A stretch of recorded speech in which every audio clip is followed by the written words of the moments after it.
Set a new bar for character creation by letting players design every organ and cell in their avatar's body. In Elder Scrolls Online, you get to play as whoever you want to play. You are in control of everything from your character's face to their hair to their arteries. We're not just going to give you some pre-made bones and ligaments. You get to create the musculoskeletal system that's right for you. You can even alter the DNA. Are all of these changes just cosmetic? No, not at all. They have a huge effect on game playing. If your character's body has any anatomical flaws, they could die immediately. Beta testers say that designing every aspect of their character is a compelling experience. I've been designing my orc's liver for 5 hours now. This is awesome. Designing the hands is the hardest part. I keep having to look up how all the joints connect. Players can also press the randomize button to get a completely random collection of body parts. This is the Onion News Network. Don't miss a moment of Free Talk Live. Get our archives daily via our podcast at feeds.freetalklive.com.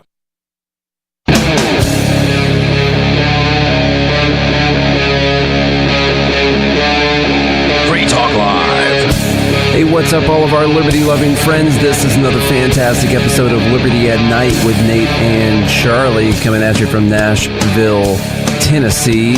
Joe Biden, the current president, allegedly has pardoned his son, Hunter Biden, for crimes that honestly shouldn't exist, and okay, that's fine. I gotta say one thing, though. Do you notice how he makes all these big announcements on Sunday? There seem to be a lot of big announcements on Sunday, huh? Yeah. That's pretty crazy. Sunday evening at some time, you know, I'm going to drop out of the race, then I'm going to pardon my son, all kinds of stuff. We're going to play, there's a supercut going around, not the place where you get your hair cut, which I would never recommend anyone ever go to unless they paid me a bunch of money to tell you that you should go to Supercuts, in which case I would. Yeah. Because I have before in the past. Anyway, that's not important right now. Yeah. There's a big supercut going around, and normally these things are, I get it, bunch of people saying hypocritical things. Here they just got caught looking stupid. But man, let me tell you what. This is a 9-minute video, and we're not going to play the 9 minutes. Don't worry about that. But I had a tough time finding where I was going to stop it because it's just so good.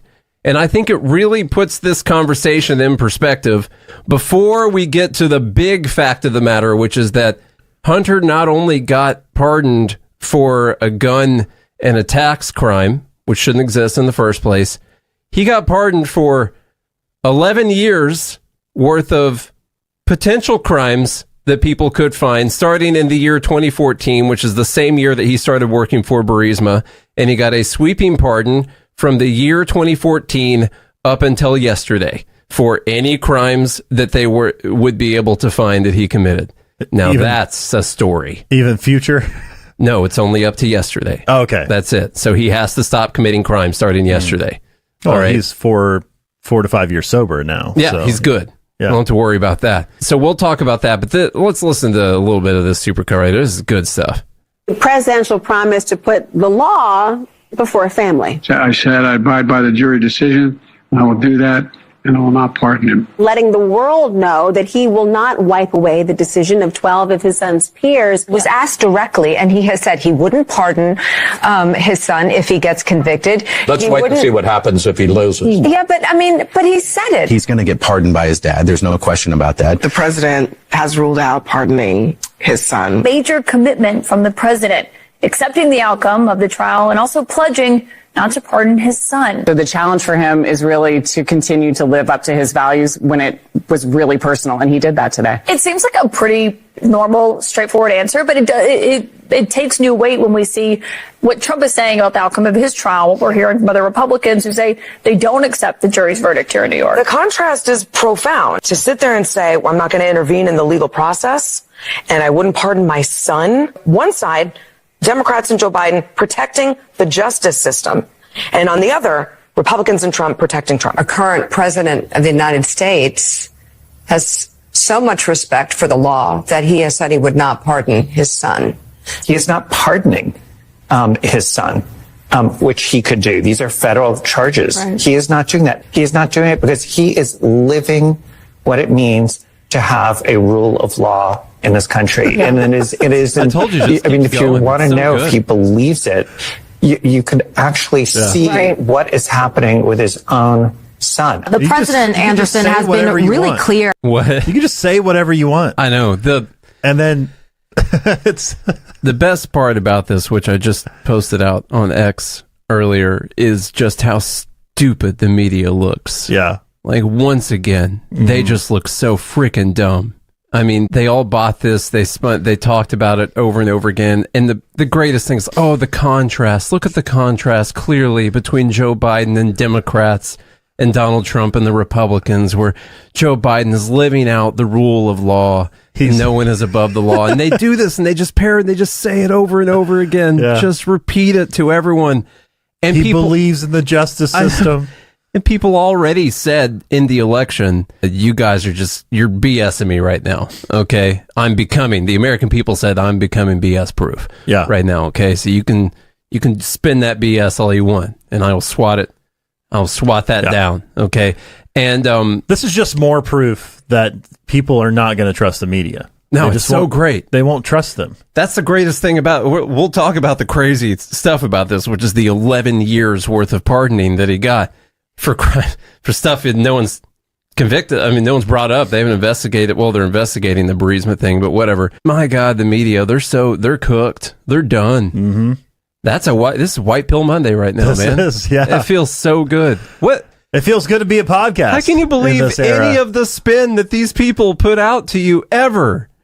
We got 9 minutes worth of clips of people talking about this and saying the same thing over and over again. And we're only 3 minutes in. And Biden just came in and said, yeah, you guys, if you had any credibility left, it's gone. Just to let you know, it's totally gone. I haven't watched the news, so I don't know what their take is now, like this morning, what they're trying to say about it. The main take that I've seen so far are things like, well, first off, let's get this out of the way.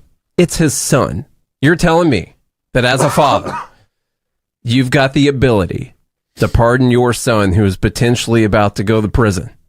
Okay? Yeah. And you can discipline him yourself. You can put him in timeout. Yeah. Put him on his knees in the corner. Spank him on your own. Do whatever.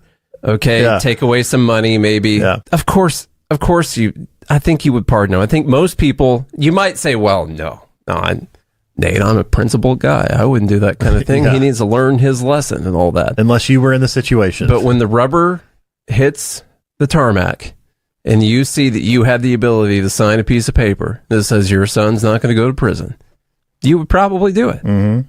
And so that's what a lot of the cope has been so far. Like, of course, he decided to do this. That's a family man. He's decided to put family before legacy and all that kind of. I've seen all sorts of spin on it. And then decided to put family above the Justice Department. Yeah, the rule of law, and no one's above the law and all that kind of stuff. Yeah. What I find interesting though is his explanation. So I read the explanation, which I found that he said that Hunter was unfairly gone after. And that's like. It's what? Yeah. Are you kidding me? Okay. There's videos of this guy. Well, yeah, smoking crack, which is fine. Well, actually, I guess legally not fine, but yeah. I mean, you could make the argument the same way you can make it with Trump that if Hunter Biden wasn't Hunter Biden, then the guy maybe doesn't get charged with these things. You know, like maybe they don't waste their time going after some random dude whose name is not Hunter Biden. Also, with these crimes. By the way, why do you think Hunter is the way he is? Probably because he's Hunter Biden, I would say. But he's gotten away with everything his whole life. I know. There have been no consequences for this guy. Mm-hmm. So he walks around being like, well, I'm Hunter Biden. Yeah. I can do what I want. I can do what I want. Yeah. And we've seen it. We've seen the evidence. And then somebody says, well, when you put on your pants, you put them on one leg at a time too. And he's like, no, I don't. No. I don't wear pants. Put on pants. Exactly. And I'm Hunter Biden. And it doesn't matter what I do. I'll get away with it. Trust me. So that, and why do you think he keeps doing what he does? Well, there's no consequences for this dude. So the incentive for him to be a degenerate, stain on society and still have all the money in the world. Well, yeah, of course. Go ahead and read what the reasoning he put forward. All right, here's from President Joe Biden, the statement. Today, I signed a pardon for my son, Hunter. From the day I took office, I said I would not interfere with the Justice Department's decision-making, and I have kept my word. even as I have watched my son be selectively and unfairly prosecuted, you also said, Joe Biden, that you would not pardon him. So you have not kept your word. Without aggravating factors like use in a crime, multiple purchases, or buying a weapon as a straw purchaser, people are almost never brought to trial on felony charges solely for how they filled out a gun form. Those who were late paying their taxes because of serious addictions but paid them back subsequently with interest and penalties are typically given non-criminal resolutions. It is clear that Hunter was treated differently. The charges in his case came about only after several of my political opponents in Congress instigated them to attack me and oppose my election. Then a carefully negotiated plea deal, agreed to by the Justice Department, unraveled in the courtroom, with a number of my political opponents in Congress taking credit for bringing political pressure on the process. Had the plea deal held, it would have been a fair, reasonable resolution. Didn't the plea deal also give him cases. Immunity? Yes. From 2014 until yesterday, yes. Basically. It's not a great plea deal. Here's where they do the comparison, because if you believe anything differently than this, you're not reasonable. Mm-hmm. Because he says no reasonable person who looks at the facts of Hunter's cases can reach any other conclusion than Hunter was singled out only because he is my son. And he's like, the wrong son died. Mm-hmm. Wrong kid died. And that is wrong. There's been an effort to break Hunter, who has been 5.5 years sober, even in the face of unrelenting attacks and selective prosecution. In trying to break Hunter, they've tried to break me. I think they did that. And there's no reason to believe it will stop here. Enough is enough. For my entire career, I have followed a simple principle. Just tell the American people the truth. Kind of. Mm-hmm. They'll be fair-minded. Here's the truth. I believe in the justice system, but as I have wrestled with this, I also believe raw politics has infected this process, and it led to a miscarriage of justice. And once I made this decision this weekend, there was no sense in delaying it further. I hope Americans will understand why a father and a president would come to this decision. I understand why a father would come to this decision. Like, I get that part. But, okay, he's saying that he just came to this decision over the weekend, of course. I do want to point out, I mean, he did say several times he was not going to pardon Hunter, that he was going to respect the outcome of the jury's verdict and respect the outcome of that case. The problem here is you do have to point out that those were lies at that time, because he didn't want to say he's being unfairly treated, he's being unfairly prosecuted, he's being targeted by political opponents, because that was the same thing that Trump was saying about his cases, and they had to act like this thing doesn't happen. The justice system is fair. Look, even Hunter is going through this case right now. The president's own son is going through this. So what are you talking about? And so he can come out and say, yeah, sure, they politically prosecute people. Yeah. Of course they do. Of course they politically prosecute people. Yeah. Can't possibly prosecute every single person who has potentially committed this crime. They select people that they're going to prosecute. Mm-hmm. Of course they do. But if he says that several months ago, well, it kind of lends a little bit of credibility to what Trump was saying about being selectively prosecuted. We talked about this on the show several times when Hunter was convicted, that Joe Biden would likely pardon him on his way out. I believe one of us said that, or both of us said that. Yeah, in fact, I got to find the clip. I said that he would probably pardon Hunter, and then he would need to resign afterwards because of just the disgrace of using your own power to pardon your own son. But he doesn't have to resign because he got voted out. Well, he needs to resign in disgrace, because I still have that bet that he wouldn't finish his first term. Uh-oh. And when I saw this news, I was like, okay, it was like one more door being unlocked. Like, it's like a vault. It's like a 100-door vault by this time right now, but another door got opened. Is it January 20th? When is it? 20th, yeah. So there's still time. And it could still pass away. There have been people that have made the case on certain news channels that he should resign and let Kamala be the president for a bit, so we can have our first female president for a month. Of course, given to her by a white man who was just giving her a handout, Yeah. But I think that would be I think that's a great idea. It's a great service to America. Your bet. You could make an argument, You've been losing bets lately, I gotta tell you. You could make an argument that would really make a lot of Trump people mad, though, because that would technically, I believe, make her the 47th president. and then Trump would be 48 when he comes in, so they'd have to get new hats. Yeah, they would. You know, a lot of people. Then a bunch of Trump people are walking around wearing hats for Kamala Harris, the 47th president of the United States. Yeah. So I'm just saying that's a pretty good troll move, and plus it would save me $1,000. Win-win. It's a win, and it's a win, and so I think that's what they should do. This tweet, Joe Biden just pardoned Hunter Biden for sex trafficking underage prostitutes. Was that? I don't think that has anything to. Were the prostitutes underage? I don't think prostitutes had anything to do with any of the crimes. He got tax. Well, he got tax evasion, and he got filling out a. Well, but the pardon's for all crimes. Oh, for other stuff. Yeah. Sure. So, okay. Here's what I think should still happen, though. I still think they should investigate it. They should still find the corruption for Burisma. So I read something, and they should still, even if they can't put him in jail. Fine. I don't have it. Let's at least still expose the government corruption. Let me see if I kept this. I think. So I read something earlier. I can't remember where it was from, and so I can't confirm whether or not this is the truth. But I read something in either Politico or CNN or New York Times. I can't remember which one I was reading, that said they wouldn't be able to investigate these things anymore because they wouldn't be able to investigate him specifically in involvement with Burisma because he's been pardoned for everything. So they can't even be investigating a crime. So I don't know. I read that in a paragraph of a news story from one of those three outlets earlier, and I don't know if that's true or not. As I did also see what Fat Mac just said here, you can't plead the fifth if you've been pardoned for those crimes. But I also don't know if you can.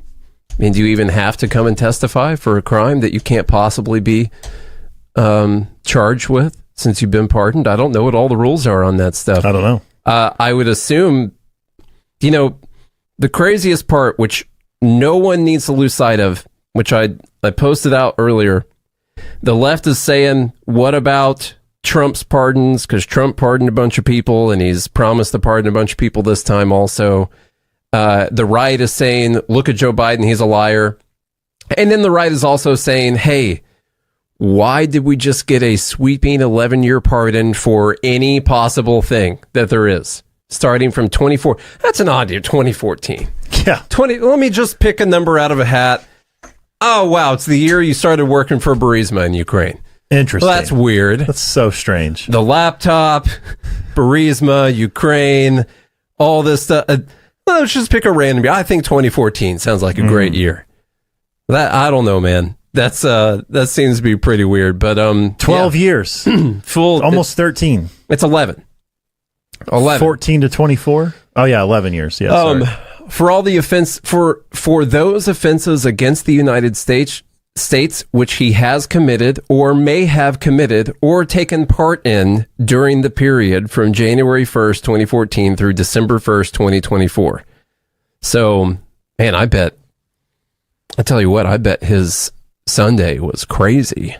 He could basically do anything yesterday. It was fine. He had a list of federal crimes he could violate yesterday. I bet that was nuts. Yeah. So they could still investigate if they have other people that took part in this. It just means that if they find that Hunter Biden took part in this, he just can't get in trouble for any of it. So that's possible. And maybe they can still be forced to testify. That's what I was about to get to right there. So he could testify about these things that happened. Apparently, from what I've seen several times now, he can't plead the fifth. But clearly, he can't be charged with any crimes.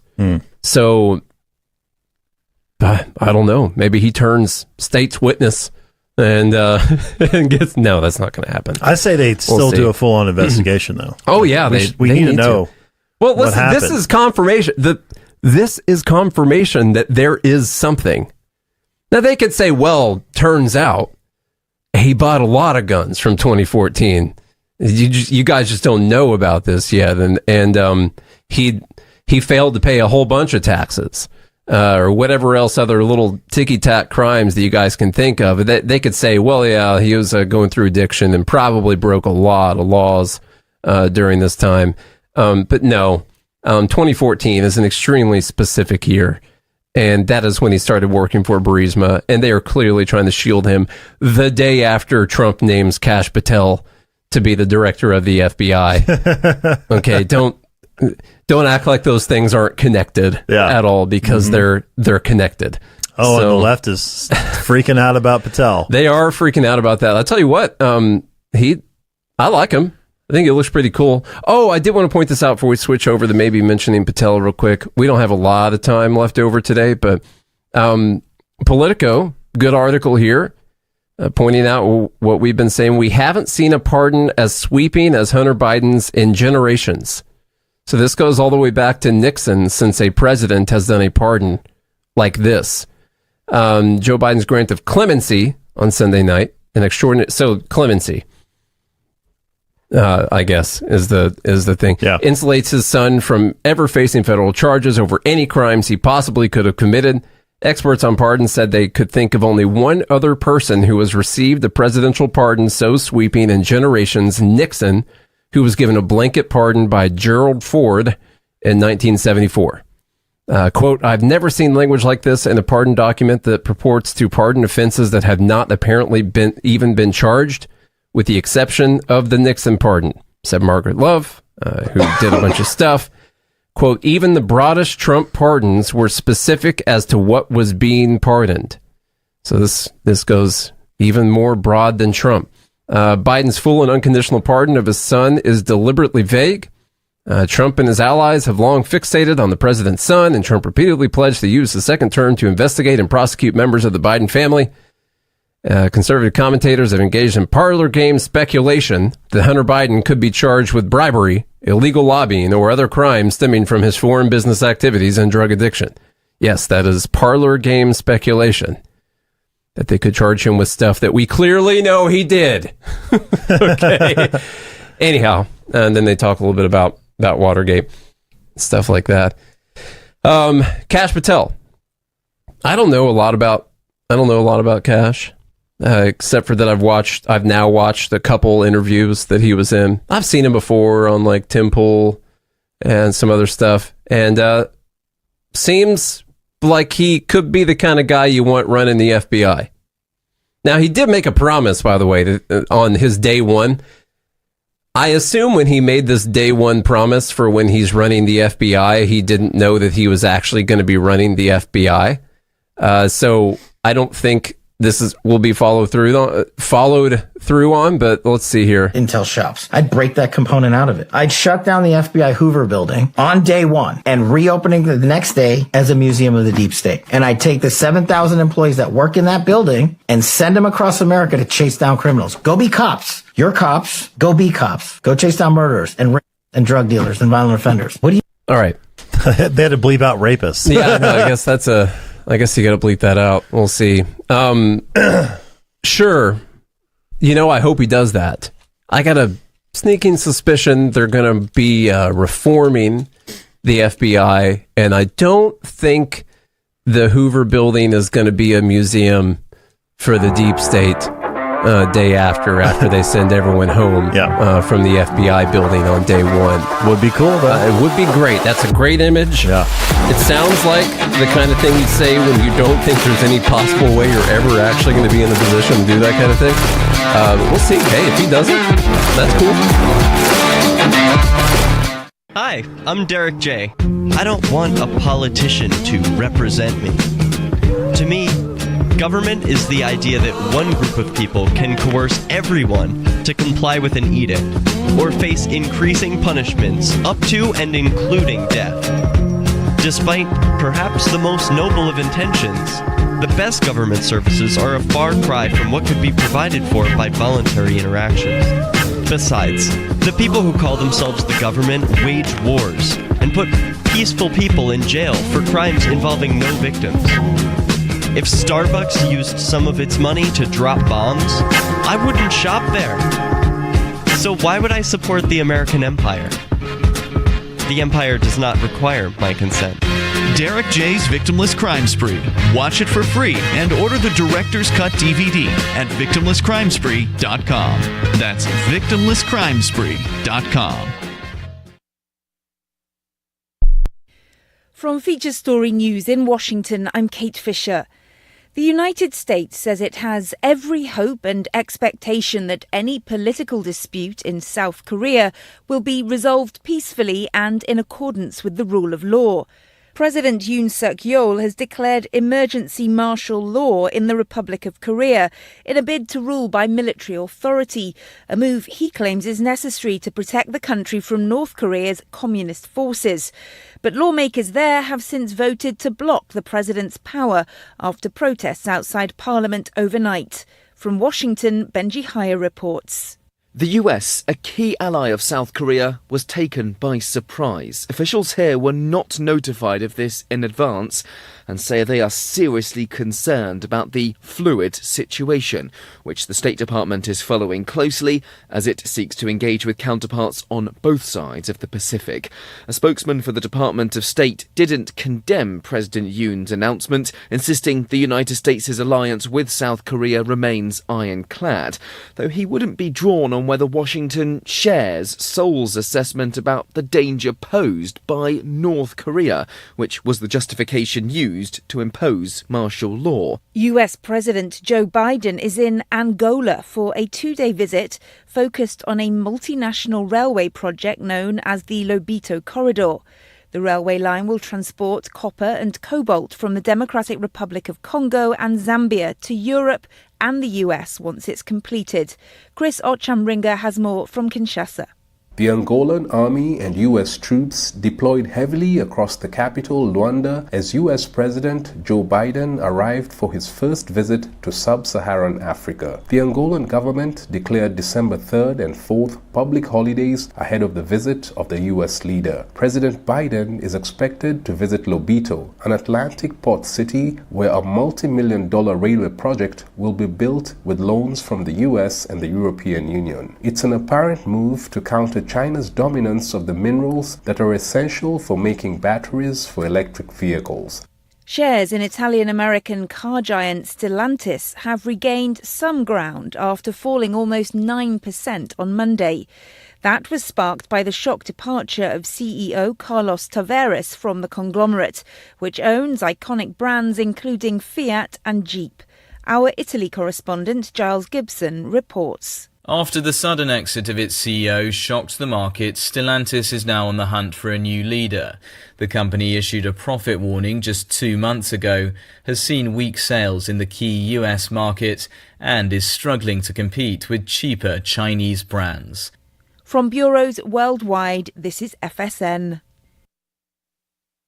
We're still not sure why you'd want to watch, but our video feed is streaming nightly for free at cam.freetalklive.com.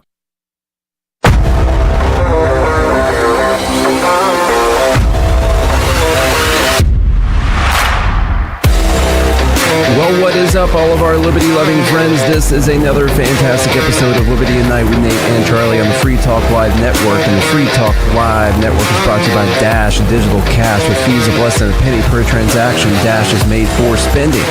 Dash is one of the oldest cryptocurrencies and is widely available on exchanges, including the decentralized Maya protocol and in multi-crypto wallets. Thanks to the Dash DAO for sending us 32 Dash per month for this sponsorship. It's easy to get and use Dash. You can learn more at dash.org. That's dash.org. Today, I'm hanging out for a bit with our good friend, longtime listener, and part-time co-host, Amanda Griffiths, who's a PhD student up at the University of Wisconsin. And let's talk about what's going on. So, yeah, I didn't do anything, but there's been some appointments. Which one would you want to talk about first? We've got the newest one is Kash Patel. Oh my God, I saw this hilarious tweet going around last night that said, it was a fake post from Trump, I think. I hope it wasn't fake, but I assume it was fake. It said, I have an immunity and I need cash now. And so I'm sure everyone knows what song, whatever commercial that is, J.G. Wentworth. That's who it is. Everyone knows. Everyone Even knows. I don't have TV, and I know the commercial. That's how pervasive it is. It was hilarious. I wish it was real, but I doubt it is. What do you think about that pick? I'm actually kind of enthused about this one. I've been sort of lukewarm about a few of them, and this one, I'm like, okay, maybe he means some kind of business here. I don't know.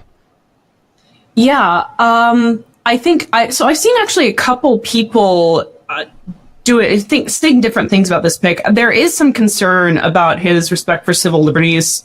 There is some concern about his enthusiasm for prosecuting journalists. But this is talk thus far. I think most of the excitement comes from people who want to see major systemic change. And Kash has a record of mostly doing whatever the person above him says. He is obedient, which is a very, very good thing if you're a bureaucrat and want to remain a bureaucrat. So it's going to come down to what Trump wants to do. If he wants to change something about agencies, then he is going to give those orders. But if he's really content to allow the status quo to keep coming along, or if he gets enough people in his ear telling him that it's best to allow the status quo to keep humming along, I don't see Kash doing anything on his own. And I actually don't see Kash being that assertive in promoting a different way forward. That said, he's more skeptical of the state than a lot of people in Trump's cabinet. So time will tell. Yeah. I mean, I saw an interview where he was wearing a "Don't Tread on Me" shirt. So, I mean, he gets my vote for that. I mean, what kind of FBI director is wearing a freaking Gadsden flag, you know? Since you sort of mentioned it, but you didn't use the word. The right word is Trump loyalist. That's the word you're looking for. And that is the talking point that has gone out with many of these people. And I don't know if you saw my tweet about this. I was going to rant about it tomorrow. I'll go ahead and get some of my thoughts out right now. This Trump loyalist thing, or loyalist Kash Patel, or loyalist whoever it is that he's nominated, is really annoying to me. Because it's a weird term, because I can't pick out a lot of Democrats that are in the administration or people that are in the cabinet that aren't just automatically loyal to whatever that Democrat establishment or the Democratic machine wants to do, you know? And right. And so it's a weird thing to call him out as a loyalist. I'm not saying you're doing that, but literally I just keep seeing news article after news article, loyalist Kash Patel. I'm like, who doesn't pick loyalists, like people that are going to do, people who align with their vision for the world?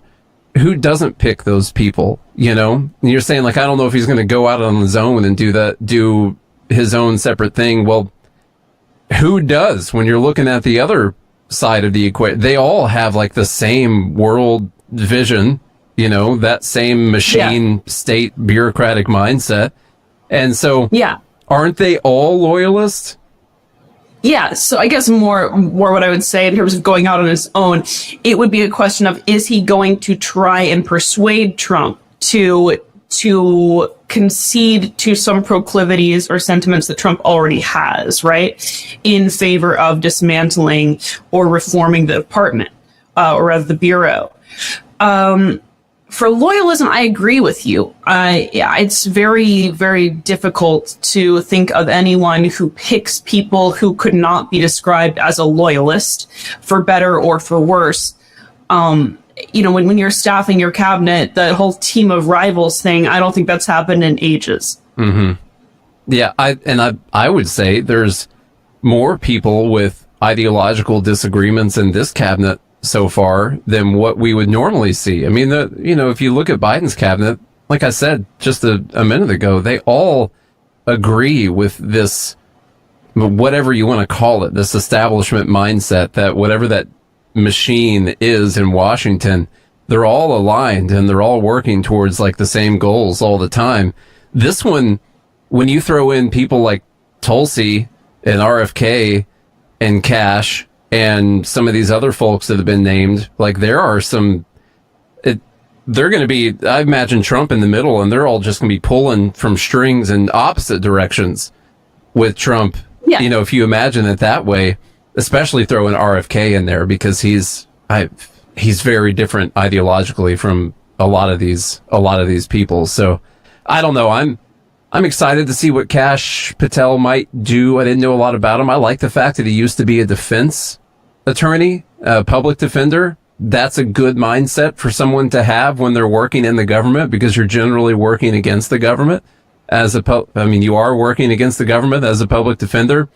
And I've heard him mention in previous interviews about everyone having the same constitutional rights and being innocent until proven guilty, and needing, talking about the 2-tier justice system and all that kind of stuff. And we might be up for some actual changes coming up here. I don't know. The stuff might change. Although, if you're working as a public defender, you're still technically working for the government. Yeah. You are. But you have to be extremely skeptical of the government to be a public defender, in my opinion. Like, you're working for them, but you're also working against them as your purpose.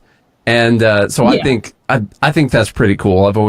People who have that mindset generally, align with them on a lot of stuff. Yeah, no, and I agree. One thing I would want to, and I haven't necessarily seen you doing it as much, but this idea that Trump is somehow, maybe you would disagree with me. Trump is still establishment. He's a different kind of establishment than we've been used to these past 4 years. He is still very enmeshed and entwined in bureaucratic systems that serve him and his constituencies. Any politician is. This narrative that Trump is coming in from outside the establishment as a Milei type figure, I don't see it. It just looks to me like Trump is using the establishment to continue to forward establishment mechanisms of promoting the policies that he likes, which are often counter to those of the previous administration. Still establishment. Mm-hmm. Yeah, I agree. Like, Milei has a libertarian/anarchist view of the state, like the nature of the state. Trump does not have that. Mm-hmm. We might get some of the establishment, or some of whatever you want to call it, taken apart, or really just changed. It'll probably end up looking very different than it does right now. But I don't see him actually dismantling anything or abolishing anything. Because I don't think he has that ideology. I think that if he can reshape it in his image, then it'll look a lot better. It'll work a lot better. But of course, as we know, you leave it there, someone else is just going to take it over later on. And we might get a couple years where we like a little bit more of what's happening, but you're going to leave that whole apparatus there, and someone else is just going to turn it back into whatever it used to be afterwards. So I don't think he gets that part. Neither does RFK, by the way. No. Yeah, perfect example is the Department of Ed, right? Trump was saying, I'm going to dismantle the Department of Ed. And then he comes out and he says, here's my plan to reform the Department of Education. You can reform, and I think I said on the last podcast, reform or raise to the ground. You can't do both at the same time. Mm-hmm. You're either reforming it or you're revolutionizing it. If you're just going to reform it, you're doing the same thing. You're just doing it in ways that are to promote policies that you like. You are not even altering the mechanisms through which you're promoting policy. It's completely establishment. Yeah. It's just a different establishment, maybe. It still can be just as dangerous. I hope all the libertarians, I know most libertarians realize this. I think we've gotten into a mindset here where we're going to like the direction that some of these things are going. So we're going to be happy about it. But I'm sure most people realize it's not the actual fix that we need. We might just be buying ourselves some time, potentially. Like, you're in a boat and you're swapping out one guy who's just shooting holes in the boat, whatever, 30 rounds a second shooting it. And you swapped it out for someone who's going to shoot like 2 rounds We're just shooting on a different side of the boat, honestly. He's just gonna keep shooting as many rounds in the same boat. It's just gonna be the different side. And so you might sink faster. In fact, no, at least you'll sink equally, and that's the important thing. By the way, in this analogy, libertarians are just off on one side of the boat complaining about being in a boat. And that's it. And I'm getting angry because I want them to be steering the ship. And they're like, but is that a violation of the non-aggression principle? Does the wheel really want to be steered, Amanda? Am I encroaching on it? It's not my responsibility. And this is why I get very angry and frustrated and yell. But yeah. I don't know. Our whole mindset might stop us from ever being able to be in power. I'm not sure. This is what I just kind of read. Do it. This is the thing is I sound like an anarchist sometimes, not all the time, sometimes. And what stops me very often is they are too nice. And you have to be able to, I love the non-aggression principle. It's fantastic. I think there's been a tendency to interpret the non-aggression principle as don't act in defense on anything or act in minimal defense on things. And there is a tendency to neglect alliance, which is part of the non-aggression principle. You can defend other people's property by compact, that sort of thing. And what I see is a reluctance to sort of, I'm not talking about initiating aggression, but responding to potential aggression in a way that makes clear that we can indeed respond to potential aggression. It's very difficult to predicate a political philosophy on inaction. So this is what kind of gets me. There's a reading of the non-aggression principle with which I don't identify and one with which I do. And so it's difficult for me when I hear people talking about the non-aggression principle. I'm like, guys, this is how are you interpreting this? How are you reading this? I see a lot of people saying that Trump needs to fight fire with fire or whatever, use his AG and go after specific people, which I guess if people broke the law or whatever, there are probably people that need to be gone after, but I don't see that really fixing things. I see it just making things worse. I'm kind of both sides on what you were just saying. And in one way I want to be, well, just be the bigger person, don't use things that you don't think people should be using against you, even when you have the power. I know. It's like you get in a boxing match with someone and you're like, well, it's not right to hit someone, so I'm just not going to do anything here. I don't want to. Well, the other person's just going to beat the crap out of you. And so I don't know. I don't know what the right thing to do is, because I think when you're in a cycle and that it takes someone deciding not to continue the cycle to break it, but I don't know if they're going to decide to not continue that cycle. They might just wait for you to be vulnerable and take you out and then continue whatever their quest is that they're on, So I don't know what the right thing to do is.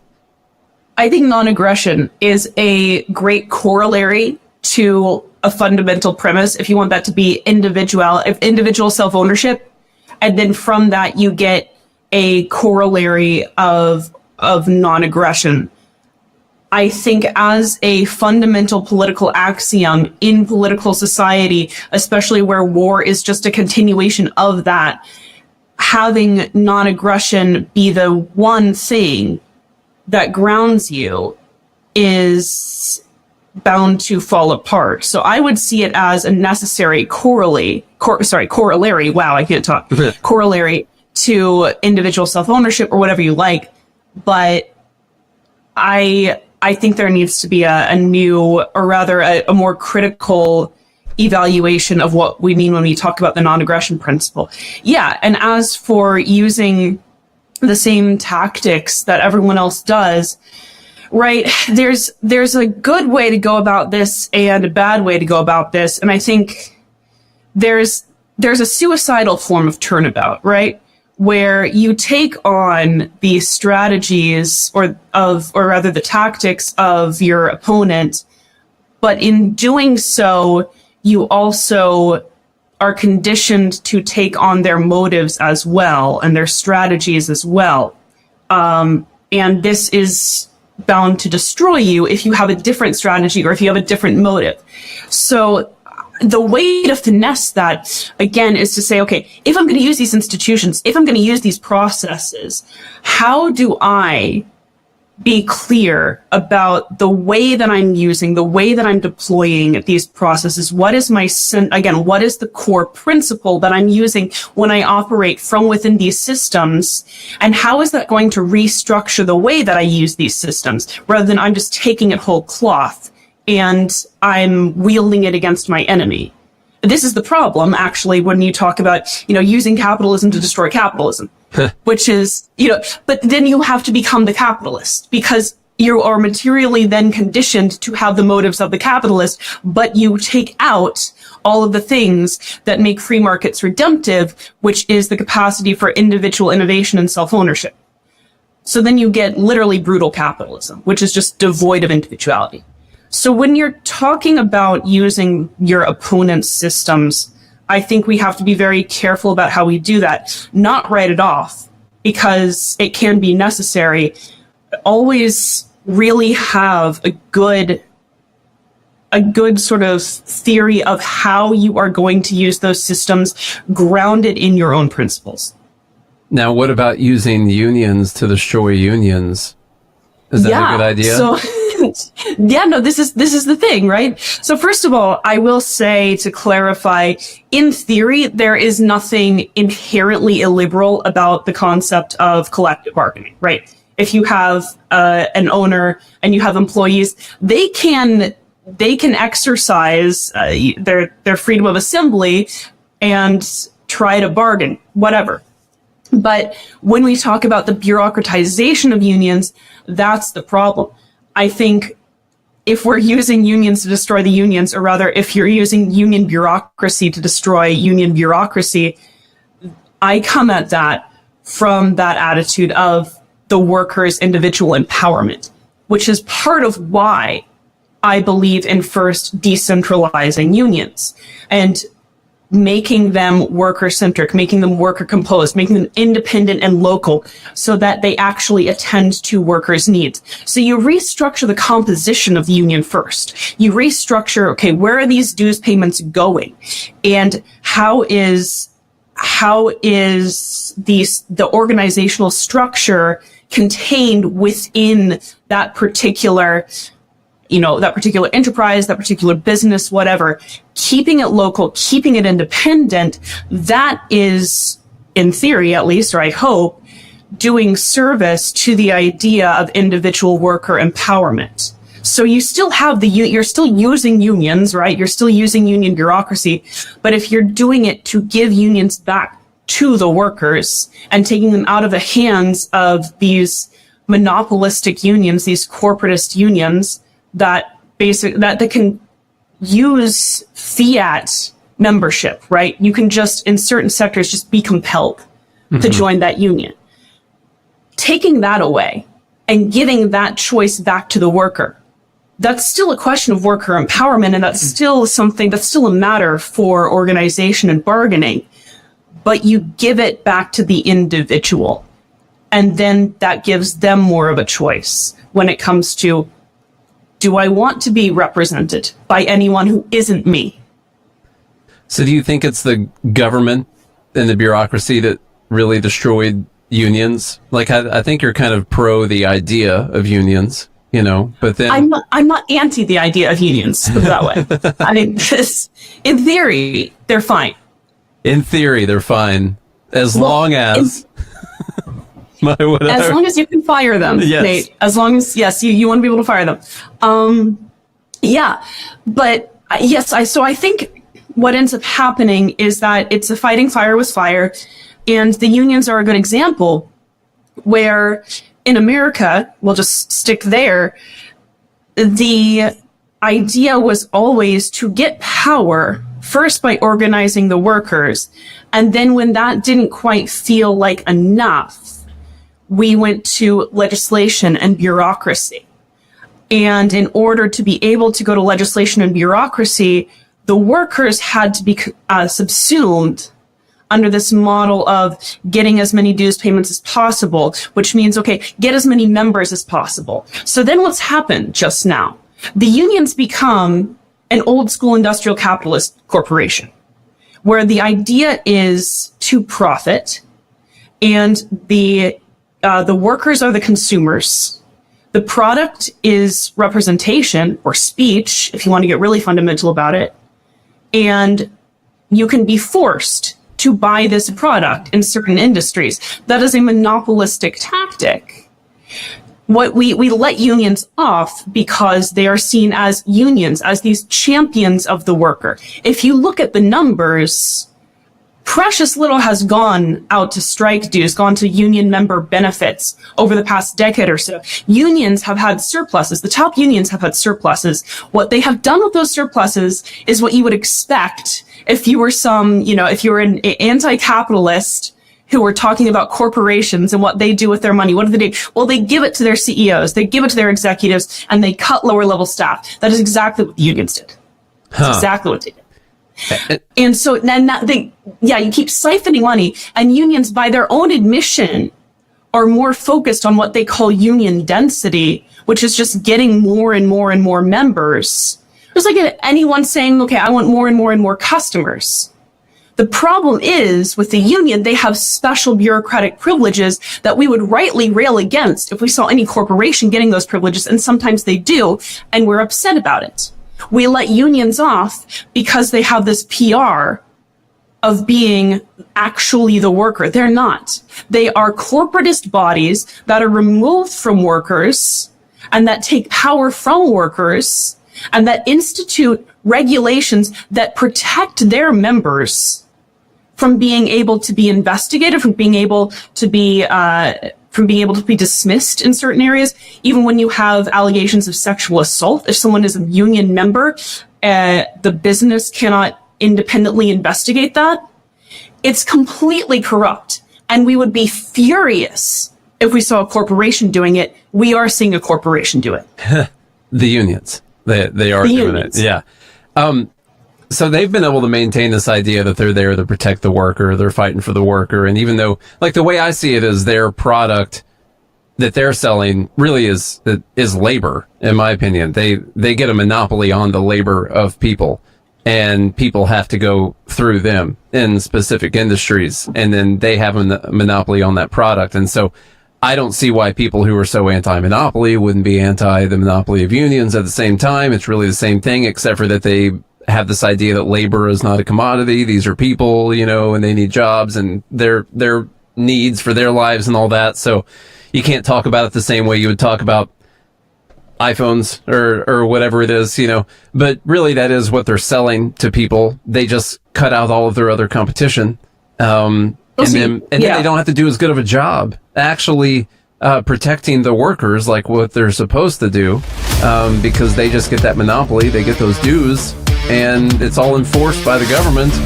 And not a good system, in my opinion.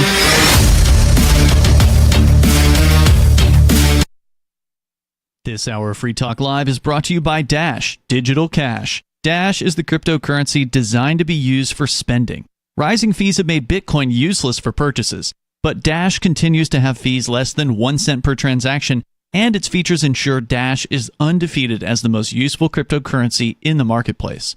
From a technical standpoint, Dash transactions are irreversible, and its network is protected from 51% attacks by their Chainlocks technology. There's no need to wait for a confirmation before considering a Dash transaction complete, so it's great for merchants. Dash is one of the oldest cryptocurrencies and is widely available on exchanges, including the decentralized Maya protocol, and in multi-crypto wallets. It's easy to get and use Dash. Start by learning more at Dash.org. Big thanks to the Dash DAO for sending us 32 Dash per month to promote Dash on the air. Visit Dash.org to learn about Dash. Dash.org. Should you be able to earn an honest living free from senseless government interference? The Institute for Justice thinks so. That's why we've spent years defending hard-working men and women from pointless government regulations. Nationwide, IJ has created opportunity by reducing government power, but there is still more work to be done. Visit our website today at ij.org. Let IJ take care of the government so you can take care of your business. What if you want to hear the latest episode of Free Talk Live, but all you have is your phone, you forgot to download our archive, and you have no data connection? You can call our Listen line at 641-793-0191. That's a long-distance number, so you may incur charges. If not, listen as long as you want. 641-793-0191. The Free Talk Live Listen line, 641-793-0191. The latest episode of Free Talk Live continues with Hour 2 up next after the news, here at listen.freetalklive.com. From Feature Story News in Washington, I'm Kate Fisher. The United States says it has every hope and expectation that any political dispute in South Korea will be resolved peacefully and in accordance with the rule of law. President Yoon Suk-yeol has declared emergency martial law in the Republic of Korea in a bid to rule by military authority, a move he claims is necessary to protect the country from North Korea's communist forces. But lawmakers there have since voted to block the president's power after protests outside Parliament overnight. From Washington, Benji Haya reports. The US, a key ally of South Korea, was taken by surprise. Officials here were not notified of this in advance and say they are seriously concerned about the fluid situation, which the State Department is following closely as it seeks to engage with counterparts on both sides of the Pacific.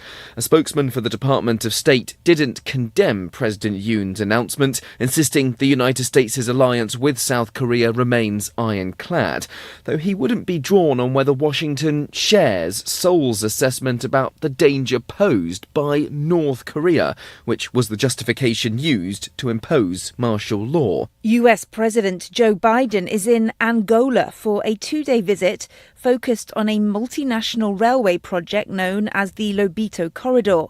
The railway line will transport copper and cobalt from the Democratic Republic of Congo and Zambia to Europe and the US once it's completed. Chris Ochamringa has more from Kinshasa. The Angolan army and U.S. troops deployed heavily across the capital, Luanda, as U.S. President Joe Biden arrived for his first visit to sub-Saharan Africa. The Angolan government declared December 3rd and 4th public holidays ahead of the visit of the U.S. leader. President Biden is expected to visit Lobito, an Atlantic port city where a multi-million-dollar railway project will be built with loans from the U.S. and the European Union. It's an apparent move to counter China's dominance of the minerals that are essential for making batteries for electric vehicles. Shares in Italian-American car giant Stellantis have regained some ground after falling almost 9% on Monday. That was sparked by the shock departure of CEO Carlos Tavares from the conglomerate, which owns iconic brands including Fiat and Jeep. Our Italy correspondent Giles Gibson reports. After the sudden exit of its CEO shocked the market, Stellantis is now on the hunt for a new leader. The company issued a profit warning just 2 months ago, has seen weak sales in the key US market, and is struggling to compete with cheaper Chinese brands. From bureaus worldwide, this is FSN. With FSN Spotlight, I'm Simon Marks, looking in more detail at the extraordinary events of the last few days in Syria. The city Aleppo captured in a surprise assault by opposition fighters battling on behalf of the jihadist group Hayat Tahrir al-Sham. They oppose Syrian President Bashar al-Assad and the Russians who launched retaliatory airstrikes against them. Russia has been responsible for propping up the Syrian leader and keeping him in power despite his murderous civil war against his own people. Roland Oliphant with the UK's Daily Telegraph has reported from Syria on many occasions. It's really a bit of a mystery. I mean, I think something like this, which happened so quickly on Wednesday, took the world by surprise, took Syria watchers by surprise, doesn't happen without a lot of planning. And I think we're still a little bit unclear about who was behind that planning and why they decided to go now. What's clear is that the rebel groups are taking advantage of the weakness amongst Assad's allies. So he's basically exposed at the moment. HTS fighters already control the city of Idlib. They have an estimated 30,000 troops at their disposal. The US has designated the group a terrorist organization.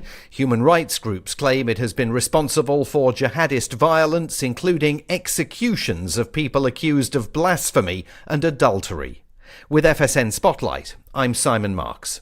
Our main news again. The United States says it has every hope and expectation that any political dispute in South Korea will be resolved peacefully and in accordance with the rule of law.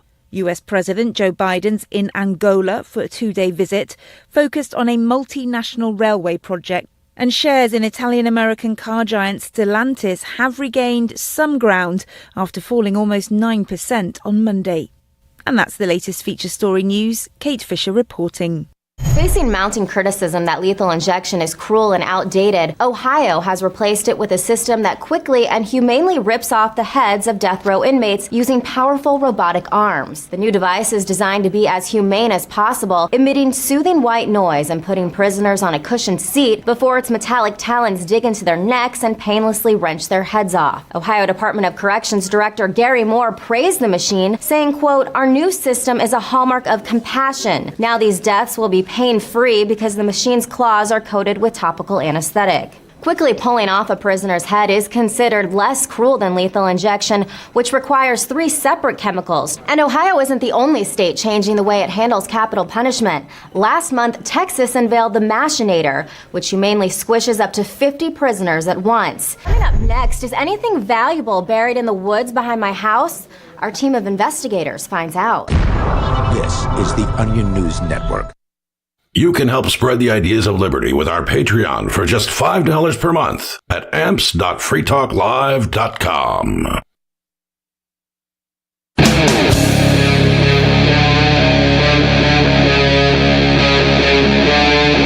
Free Talk Live. Hey, what's up, all of our liberty-loving friends? We are currently talking to Amanda Griffiths about unions. Let's get back to it real quick. Yeah, there's no choice for the worker. And I keep on howling about worker empowerment because it's very important to me. There is no choice for the worker. There is no choice whether or not they want to be conscripted into a union in a lot of areas. Now UAW is preemptively trying to make it so that any vehicle battery manufacturing plant is automatically unionized with them. Just imagine if it's a business. And if you are reluctant to do that, why on earth are you privileging the will of an iPhone over the will of the worker, right? If you wouldn't allow a company that makes iPhones to do this, why on earth would you allow a company that, in your words, sells labor, sells the ability to work, or sells the worker's speech, actually sells their embodiment, their theft of the worker's speech. So it takes that away. It's theft of their speech, and it's theft of the employer's speech as well. Takes that away. And it also takes away the ability to deunionize by fiat, again, through blocking charges. Anytime a union wants, they can say, well, these workers, they're trying to leave us, but they don't actually mean it. They're actually just being bullied by their boss. And so they petition for blocking charges from NLRB bureaucrats who aren't there on the ground. And some guy behind a desk looks at the blocking charges. And again, unions have very powerful lobbying capacity. They have every interest to allow those blocking charges. What does the worker matter? They're just one vote. I don't care. I'm not even voted. I'm appointed, so I don't care about these workers. It is completely corrupt, and it takes away all of the agency of the individual worker, not to mention their dignity. I want to tell everyone who's listening right now the reason we're talking about unions at the moment, which we didn't mention, is one of Trump's other picks to be to run the Department of Labor, which is Lori Chavez DeRemer, I believe. And I'm just going to say Lori Chavez for fun, because I think that's the most important part. And so we'll just say Lori Chavez. But Lori Chavez was one of the 3 Republicans who co-sponsored the PRO Act. And we've talked about the PRO Act before. It's been a year or 2 since we talked about this before, but I think you've come on and talked about it. And you lived in California at one point in time, and you dealt with something that was called AB 5 in California. And the PRO Act is basically AB 5 nationalized over the entire country. Worse, yeah. And worse. Specific things that it does. Now, I haven't looked at the specific mechanisms, the way they do this, but it would, the things I've read talk about right to work states and essentially nullifying, there's 27 states with right to work laws. And then there's the independent contractor part of the PRO Act, which is just, as a guy who has made a living before driving for Uber and being an independent contractor, it's so disgusting to me that they would do this. Those are a couple of the main things. They also, believe you're forced to allow union organizing on your property.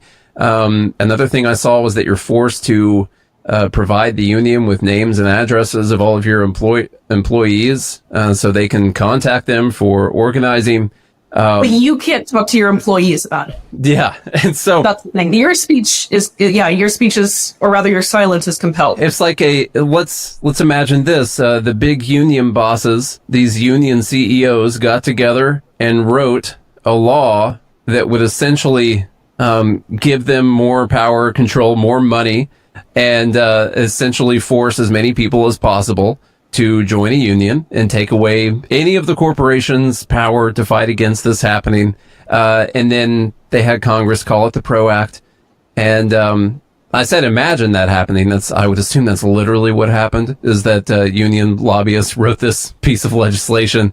And anyway, the person he picked for the Department of Labor apparently supports this. And as we said earlier, Trump really has no ideology or principles or anything like that. I don't know if he's trying to buy off the union vote, trying to make sure Sean O'Brien's happy, or, whoever he wants to keep happy. But my God, I was surprised by this one. And I have basically no expectations. And I was still surprised by this pick. You don't need to buy off the union vote if you're Trump, because you're a second-term president. But what would be nice is if you had the favor of the lobbies, right? And if you were giving them something so that they could continue to help you and your constituents really in Congress, that's what they are. Yeah. This is the danger of Trumpian populism. It's not pro-worker. It just pretends to be pro-worker. It emits overages to workers, but it's not pro-worker. In fact, these union bosses are not part of the same working class very often that the workers are. So yeah, it's what concerns me about Trump just pretending to be this man of the people and the man of the working, the representative of the working man, in the same way that this piece of legislation is marketed to represent workers' interests when it really doesn't. Yeah, it concerns me, and this is part of the issue with you just doing the same thing, but you're giving it a different name, or we're making a different person do it. We're shooting holes in the different side of the boat, but we're shooting the same darn holes. Yeah. It worries me because, I've been listening to a lot of people talk about what the Democrat strategy is going to be going forward, and what I saw a lot of the Trump strategy to get what they call the working class vote, whatever that means. I feel like anyone who has a job and is doing work. I can tell you what it means. What does working class mean? Oh, working class means, so first of all, it is that you work, and it's also that you do not employ someone else to work for you. Okay. Yeah. I gotcha. Okay. Wow. I don't like that. Are you a member of the working class or not, Nate? That's the question. I guess I'm a member of the working class right now, although I'm an independent contractor, so I don't know what that makes me. I guess I'm still working. It makes you a pawn for the unions is what it makes you. It makes you their enemy, and it makes you something to nab and compel. Yeah, I need them to make my life better by forcing me into being an employee of someone. That would be a lot better, I guess. That's such a crazy idea. This all day. No, go ahead. What were you going to say? Well, okay, great. Thank you. So this is the problem with when work evolves, right? And when more and more and more, the more decentralized creation becomes, creative capacity becomes, when I can shoot and edit a movie on my phone, then that gives me a greater opportunity to be self-employed. This is just an example, right? But the more creative capacity becomes decentralized and given to the individual, the more labor can be decentralized and in the hands of the individual. The current union business model was crafted under the paradigm that certain worker-employer relationships were always going to be fixed more or less. And so we had to either regulate them or we had to let them run wild. There was just one or the other. We only opposition, right? There was never a new way. But now technology has evolved such that there is a new way. And this is a major threat. This is a mortal threat to the union business model that relies on, first of all, the 9-to-5, relies on it's classic traditional employer-employee relationships, very reactionary, if I might say so. And it relies on this narrative of worker disempowerment. Well, now that's being upset in a huge way by the gig economy. The only thing that unions can do is force the self-employed to become employed by somebody else. You cannot be your own boss, because if you are out of the reach of the union, and then the union loses money. That's all of this is. This is like an old corporation. This is like a buggy manufacturer trying to keep cars from coming onto the scene. This is like someone who manufactures scythes, trying to prevent modern contemporary farming. It's immoral in terms of, economic and developmental and human progress. And again, this is the problem with models that are completely stagnant and rely on upsetting antiquated paradigms that less and less exist. Where they do exist, we should be working to correct, abuse and exploitation. The unions are just another instantiation of abuse and exploitation as they exist in their current corporatist form. Well, what I hear when you're describing that is that if the goal of the union was really to protect the worker and have whatever outcome it was that was best for people that were earning money, just say earning money to make a living, and they decide they want to be independent contractors or they want to drive for Uber or whatever, why should the union care if their goal is for people to do what's best for them and make the money that they can? And that it sort of tells you that that's not what they care about. They care that people made it outside of their pool of resources to charge union dues to, and to have more power so they can sell that labor. And so they want to force people back into it, even if they voluntarily decided that there is a better way for them to live their lives. And why would you want to go and grab those people back and bring them back into that employer-employee relationship? If we want to do that, I could go get a job somewhere. That's fine, but I don't want to. And so that's not what they're doing. They're trying to protect their business is what they're doing. This is precisely what we were talking about earlier with suicidal turnabout. So this is, if we take the image of the capitalist boogeyman for a second, there's this evil corporate owner capitalist, right? And we say, okay, well, the union has to behave like the capitalist in order to beat or defeat exploitation of the worker. They have to get inside these capitalist systems. What do they become? They become the exploiter. They become the person who says, no, you can't leave. You cannot leave this job. You can't try, and you know about these kinds of situations. You can't try and chart a new path for yourself. You can't try and deviate from the career ladder that we have set for you in our great, wonderful bureaucratic benevolence. You can't do that. Mm-hmm. So this is how business models die, is when they refuse to evolve. And unions, unless they fundamentally restructure what they're about, will die. Now, how they don't die is if they become decentralized and actually begin serving the worker by being composed of actual workers who are there on the ground, who know what the situation is, and who want to bargain for themselves. What I hear, well, when you're talking about that, you know, all of this works when you have a population who has been taught or has learned to hate people who make a lot of money off of making products. Like when those people are seen as the enemy. Now, you could say the unions make a lot of money, but hey, they're doing something good. They're trying to help the workers fight against these major corporations, and they make way too much money and they're exploiting people. And even though they've become the capitalists, they've become the greedy capitalists, they are trying to take down the real enemy, which are these super rich 0.1 percenters.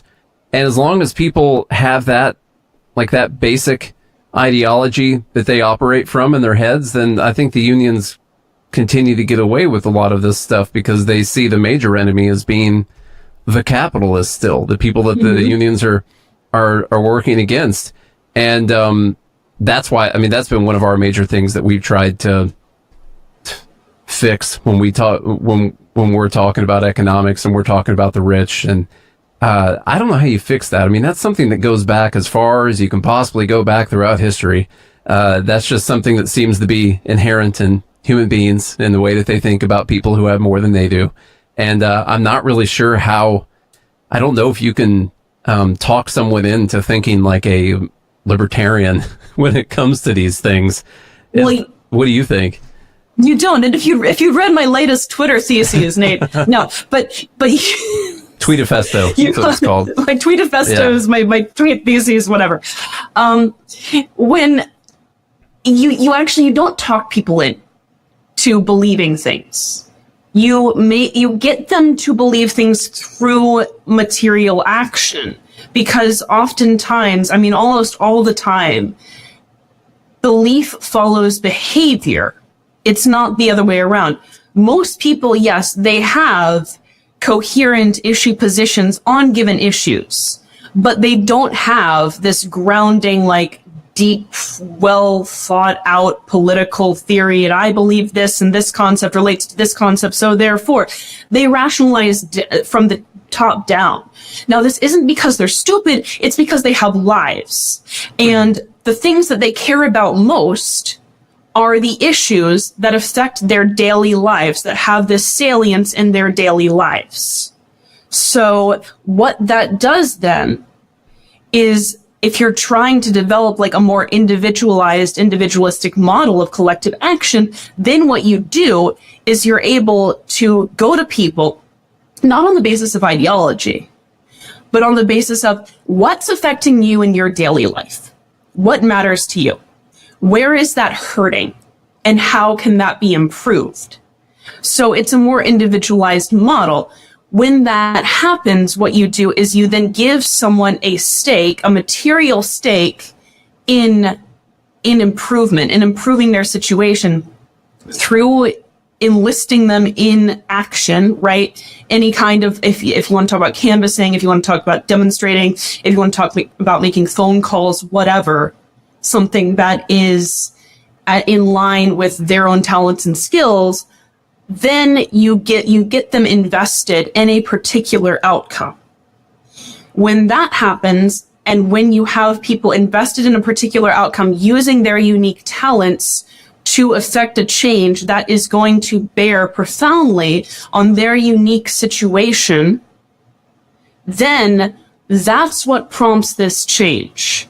And this is again why I continue to insist that, like, LP, for example, Libertarian Party, cannot just be about candidates. It has to be about causes, because this is actually how you get systemic change. You don't get it from the systems. The systems are the deputies of the change. They're not actually the agents of the change, because the systems have every interest in preserving the status quo.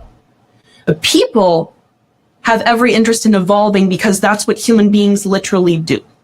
Institutions, they are designed not to evolve. Human beings are.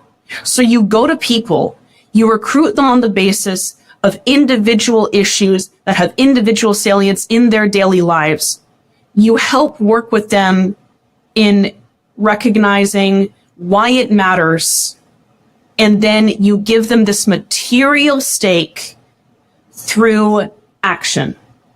And that's sort of the road to what you would call conversion or whatever else, trying to make the cultural consensus turn that more toward liberty, toward individualism, toward self-ownership.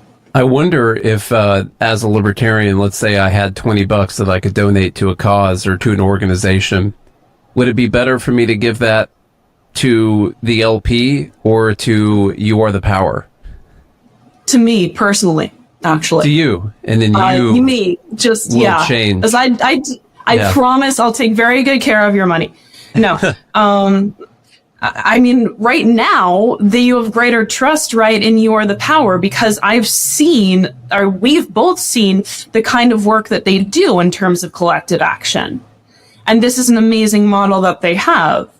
LP, it's gonna go. I mean, okay, so LP leadership has said this is going to go to funding or helping to lobby for RFK Jr.'s confirmation, things like that. This is going to go to conservative causes. This is going to go to conservative spoilers, funding spoiler candidates. Mm-hmm. You want to be a part in that.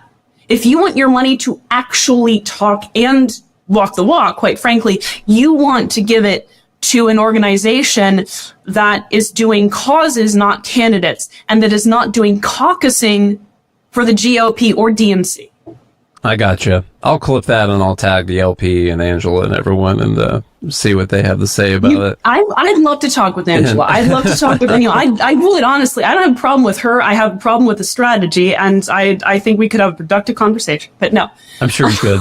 I'm sure you could. You mentioned RFK, which means we need to mention RFK.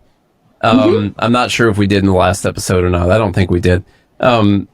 Maybe just a little bit, but so libertarians are somewhere where I think I'm excited just to see things change, because I think things will be different than what they have been.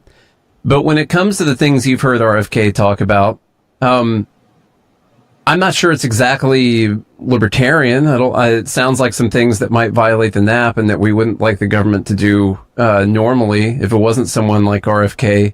And then some things I guess I'm okay with. Where do you come down on all this, on all the health stuff? Like, does the government have a job to come in there and make sure that there are not unhealthy, potentially toxic ingredients going into the Fruit Loops? Or is that a free market that has to take care of that?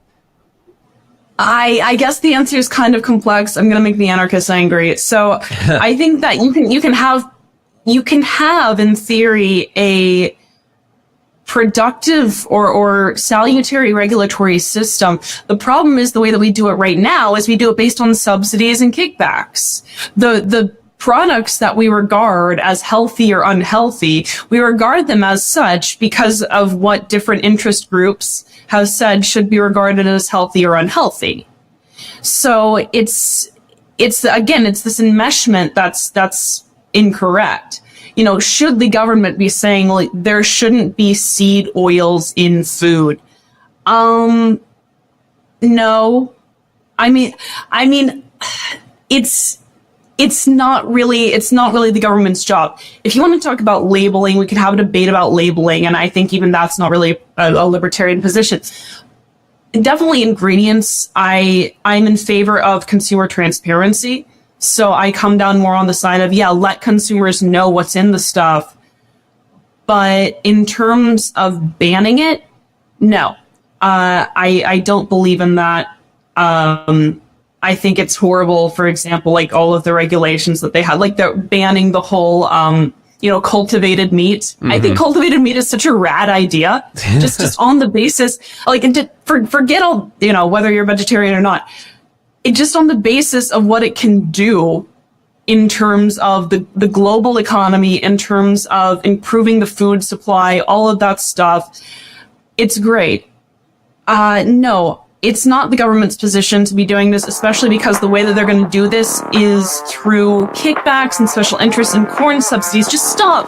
the freaking corn subsidies, guys. That's there's so many problems would be resolved if these corn and sugar regulations just went off the books forever. Many such cases of things being resolved as we got rid of regulation.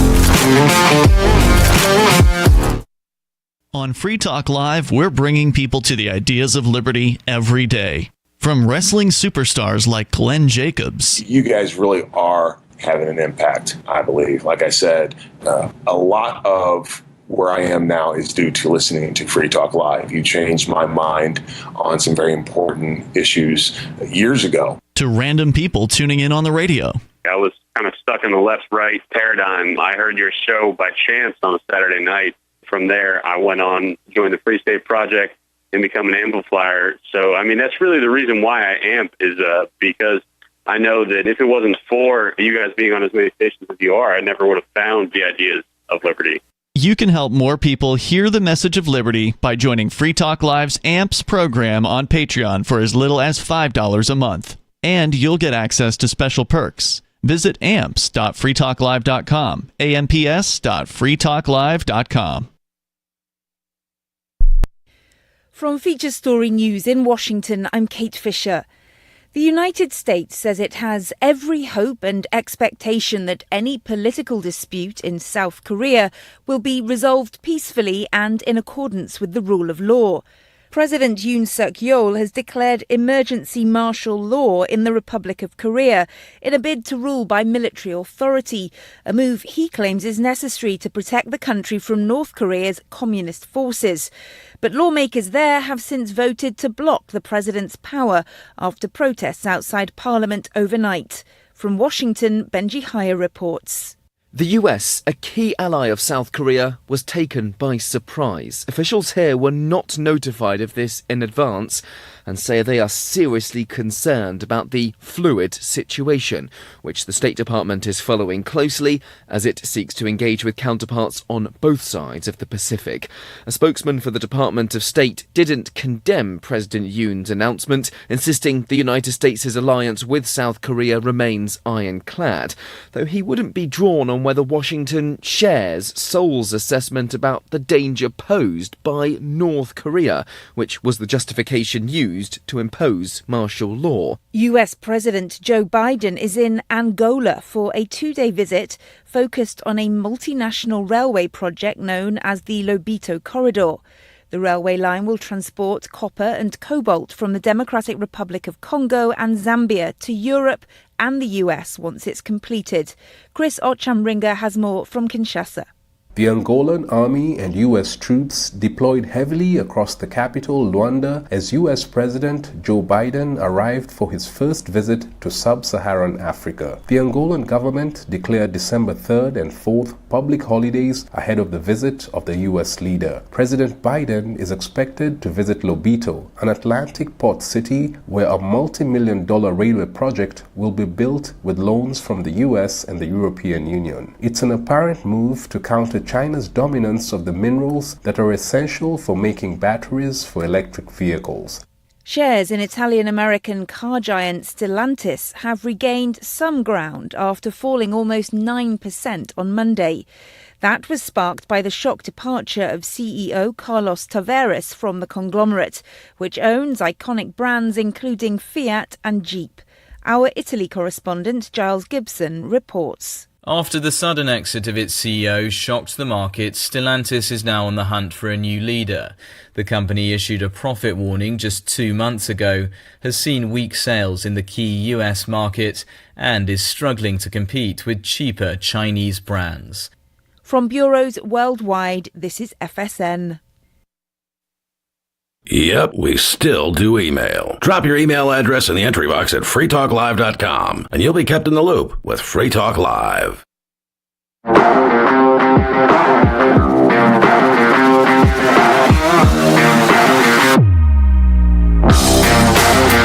Yeah, the sugar one is easy because we should just take the tariffs off of sugar, and we should stop subsidizing the corn. Now, What I mean by subsidizing the corn, because I come from a farm family, and my family farms a bunch of corn. And just so you know, like when they talk about subsidizing, it doesn't mean the farmers are getting like a check every year for their corn. Mm-hmm. It means they do things to increase the demand, which increases the price of the corn. And they pay you not to grow. And so they do things like requiring ethanol in the gas, and then they do the sugar tariffs. People want to do high fructose corn syrup instead. Different things like that they should just stop and let the market adjust to a government not interfering in these industries. Now, as someone who comes from this farm family, I can tell you if they do something and it dramatically decreases the price of corn, like next year, they're going to be screwed. I don't know how to actually wind down all of these problems that farmers would have to go through, because honestly, they operate in a market where everything is insanely expensive because of all the subsidies that go out. Like the market for the price of a tractor is calculated based on what farmers can get for their corn. And so if the price of the corn goes down a bunch, well, then they can't afford to buy any equipment, because those are all based on, and by the way, they subsidize the loans for the farm equipment at the same time, which means people are paying 0% for things where they maybe should be paying a few percent, which would lead to the price decreasing for those items. The entire market is so overly subsidized one way or another that everything is insanely expensive, and it takes whatever that current price is to be able to continue living as a farmer.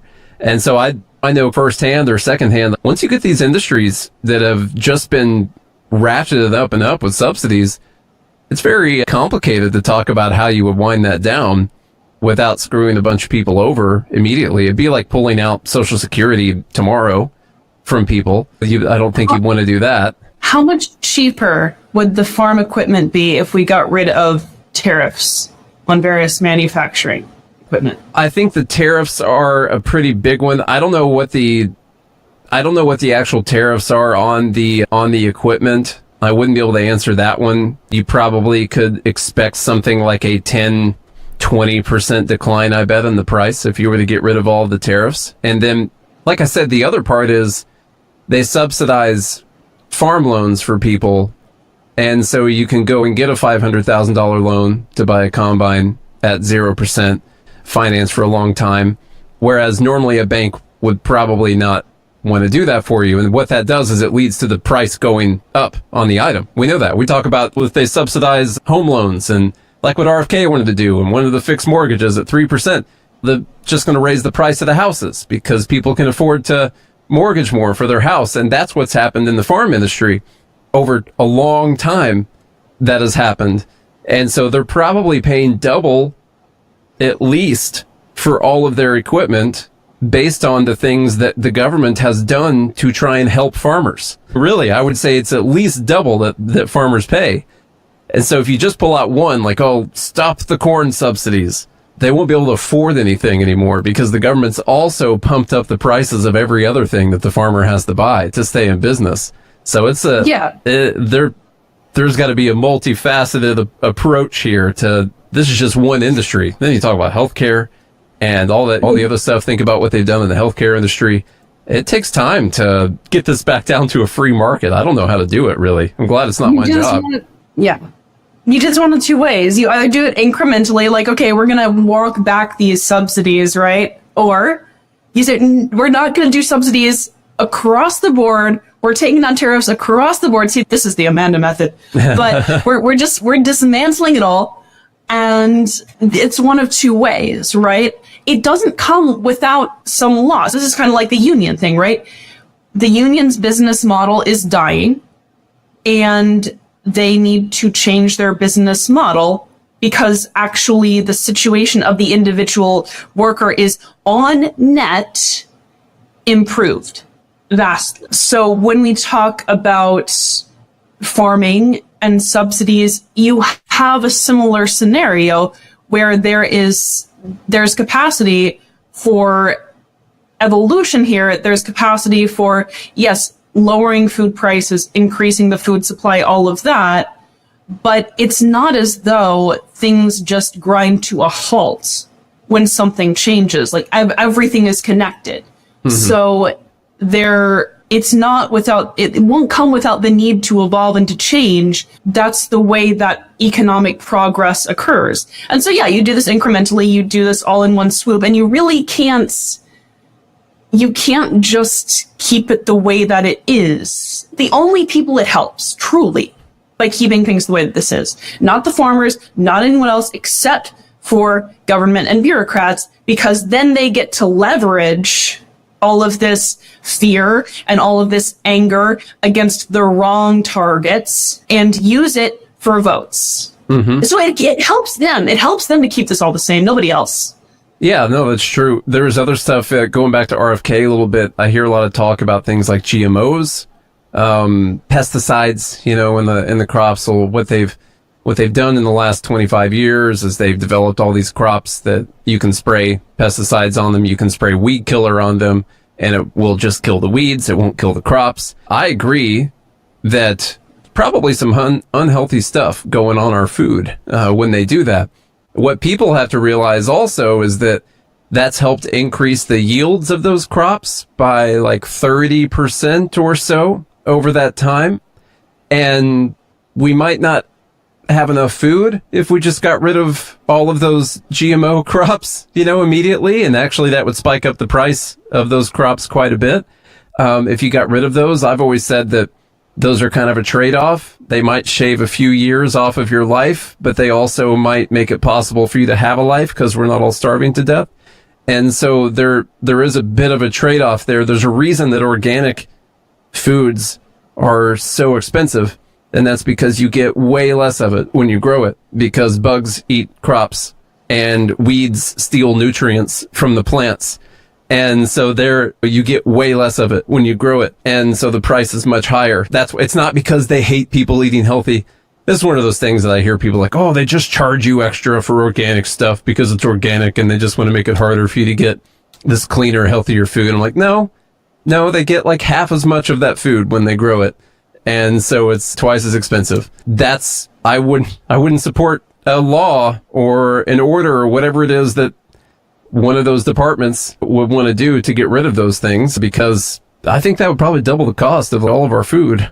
So, will the farmers be happy? That's the important thing. I'm joking, but I can't tell if they'd be happy or not, because they get way less yield, but they would get higher prices. It might be less work because you wouldn't spend a lot of time spraying all this stuff on all of your crops, I guess. So that would also, I don't know. It could just end up being a wash for the farmers. Yeah, that's the thing. It's less labor, but you get less product. So. Yeah.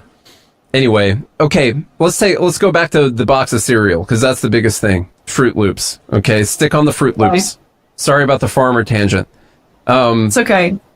I'm not sorry. You got Red 40, and you got the little red, perfect little circle of Fruit Loop.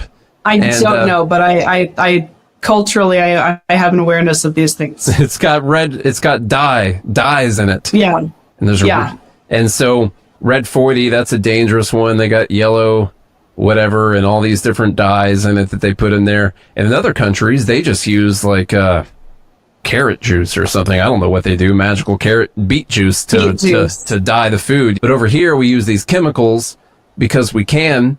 Should the government ban people from using those chemicals? Let's say there's some studies, Amanda. There are some studies out there that show a correlation between some of these food additives. Let's say autism, I don't know, ADHD, behavioral problems with people, mental health problems with people. So does the government have any say-so in whether or not a company can put those things in their food? I think that the first thing that should happen is that people should not buy food that okay, if you think that food is going to lead to autism, right, any kind of food or whatever, then maybe don't buy it. Mm-hmm. That's just a suggestion that I have. You can do that as a consumer. Yeah, but the alternatives are way more expensive. I'm not getting cereal is more expensive? No, the alternative, the healthy cereal. The healthy cereal is much more expensive than the unhealthy cereal. So don't get cereal, man. I'm sorry, I'm being nasty. So does the government have a duty to do these things? Again, we're talking about if we live in a perfect world where everyone has perfect intentions, even then I would have a problem with these kinds of things. and perfect intentions and perfect knowledge. That's the other thing too, is nobody has perfect knowledge. And so when the government tries to act as though they have perfect knowledge, really imperfect and terrible things end up happening. And that's the problem with this, right? That if we have corollary studies, we don't know. And it's not, no, you talk about beet juice versus Red 40. I don't know. It sounds like if we were using beet juice, it would help farmers, right? Because we'd be using more beets. Beet farmers specifically, yeah. What's our beet output like, Nate? How are we on the beet market? I hear we're lagging behind the rest of the world in beet output, I'm pretty sure. You know why? Because we use Red 40. That's what it is. Yeah. So there's a new market there that would open up for beets. There we go. Yeah, yes. That's gonna help out Schrute Farms quite a bit. So a lot of agorists gonna go to the beet farms now. Yeah. Now, one of my things here is that, as I was joking about earlier, there are alternatives to these foods. First off, there is healthy cereal. There are boring loops of grain that don't look like fruit. Okay, I'm telling you, the Fruit Loop thing, that's what we got to stick on. There are boring loops and there are Fruit Loops that are essentially the same thing, but one of them doesn't look really cool, that doesn't have all those dyes in it, and it's also more expensive at the same time, probably because they picked organic crops that cost twice as much to produce. The thing is, people want the cheaper option. They don't want the more expensive option. If they wanted the more expensive one, they could buy it right now. It exists. These products are on the market. If this is something that people care about, they don't do it because it costs more and they want it to be cheaper. But what some people think is if you got rid of the cheap Fruit Loops, that all of a sudden the prices would have to go down on all of the currently more expensive options. I have literally had people give me this argument when I posted about this in regards to RFK getting nominated. And they say, oh, well, the price is going to go down on these things. No, actually the price might go up, because they don't have a cheaper option as competition anymore. Mm-hmm. So the actual push in the market would be for it to be more expensive once that is your only option. Some people say, well, it's worth it to pay more for healthier food. The healthier food exists right now. It currently exists. You can go get it if you want to. I think a really big thing the government could do, maybe a job for the government, is to make sure that the government is not just paying a bunch of corporate aligned companies to do studies on these food additives that say that they're fine and say that there's nothing wrong with them. We really don't know the answer to all of these questions. What happens is they pick and choose who's going to do the study, and they pick and choose what study ends up coming out that they want to go with if it aligns with all of their interests. And maybe that's something that RFK could do, could actually have a place in helping us, is making sure that we are getting unbiased studies on all of these foods. Now, coming from RFK, would they be unbiased or would they be biased? I don't know. But what do you think as far as the studies are concerned and the government's job in that? I think you have a good idea there. You can prove anything with a study. And then the great thing about that is, if you're the scientist, is you prove it, and then your conclusion is called evidence-based. Mm-hmm. And everyone, just like a drone, says, oh, it's evidence-based, it must be good. Evidence-based means you had enough funding to do a study that selected people on certain variables that allowed you to get the results that you wanted. That's what evidence-based means. It's not scientific. It is not a scientific thing to be doing. So yeah, I think it would be good to try and reform the way that if we're going to fund studies at all, and there's a place for that. There's a place for funding scientific research, whatever. We need to reevaluate the way that's done. And we need to get certain interests out of that, absolutely. Yeah, I guess we could question whether or not the government has a place in funding those studies in the first place, or whether or not the market would do that. I'm not sure if that's a market. I'm trying to jump around ideologically just to confuse people. Is there a market? There could be a market failure there. I'm not sure. Now, you had posted about having concerns about RFK from a reactionary standpoint. Was this you that posted about this, having these concerns, or am I thinking of another tweetafesto that I read one time? Do you have any? What are your RFK concerns? Do I have concerns about what? I'm sorry. Do you have any concerns about the reaction to RFK being the complete opposite? Oh, you said reactionary. I was thinking of something different. I was thinking about a different usage of the word. I was like, what? Yeah, I'm concerned because, let's say that RFK starts, thumping on this whole, red dye 40 is terrible, food, seed oils, the worst thing ever. I am concerned because of the way that our politics works now, because we have, and I think I talked about this earlier, that we have this politics of reaction. I think I said this on last time we talked. We have a politics of reaction where just everything that we do is reacting to the other person. And that is a stagnating politics.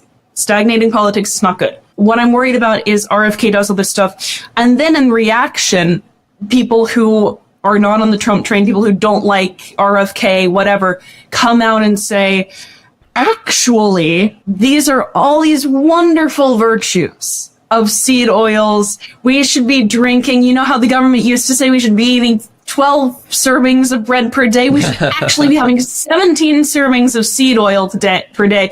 Serving oil is now half a cup. Red dye 40 is great. It cures cancer. And guess what? We have evidence-based studies that prove this. And I am concerned about that. And if it sounds crazy that I'm concerned about that, I don't think you've been paying attention to our political discourse. Oh, no, it's very possible. We saw a complete switch in the last few years on the anti-vaxxers used to be people on the left.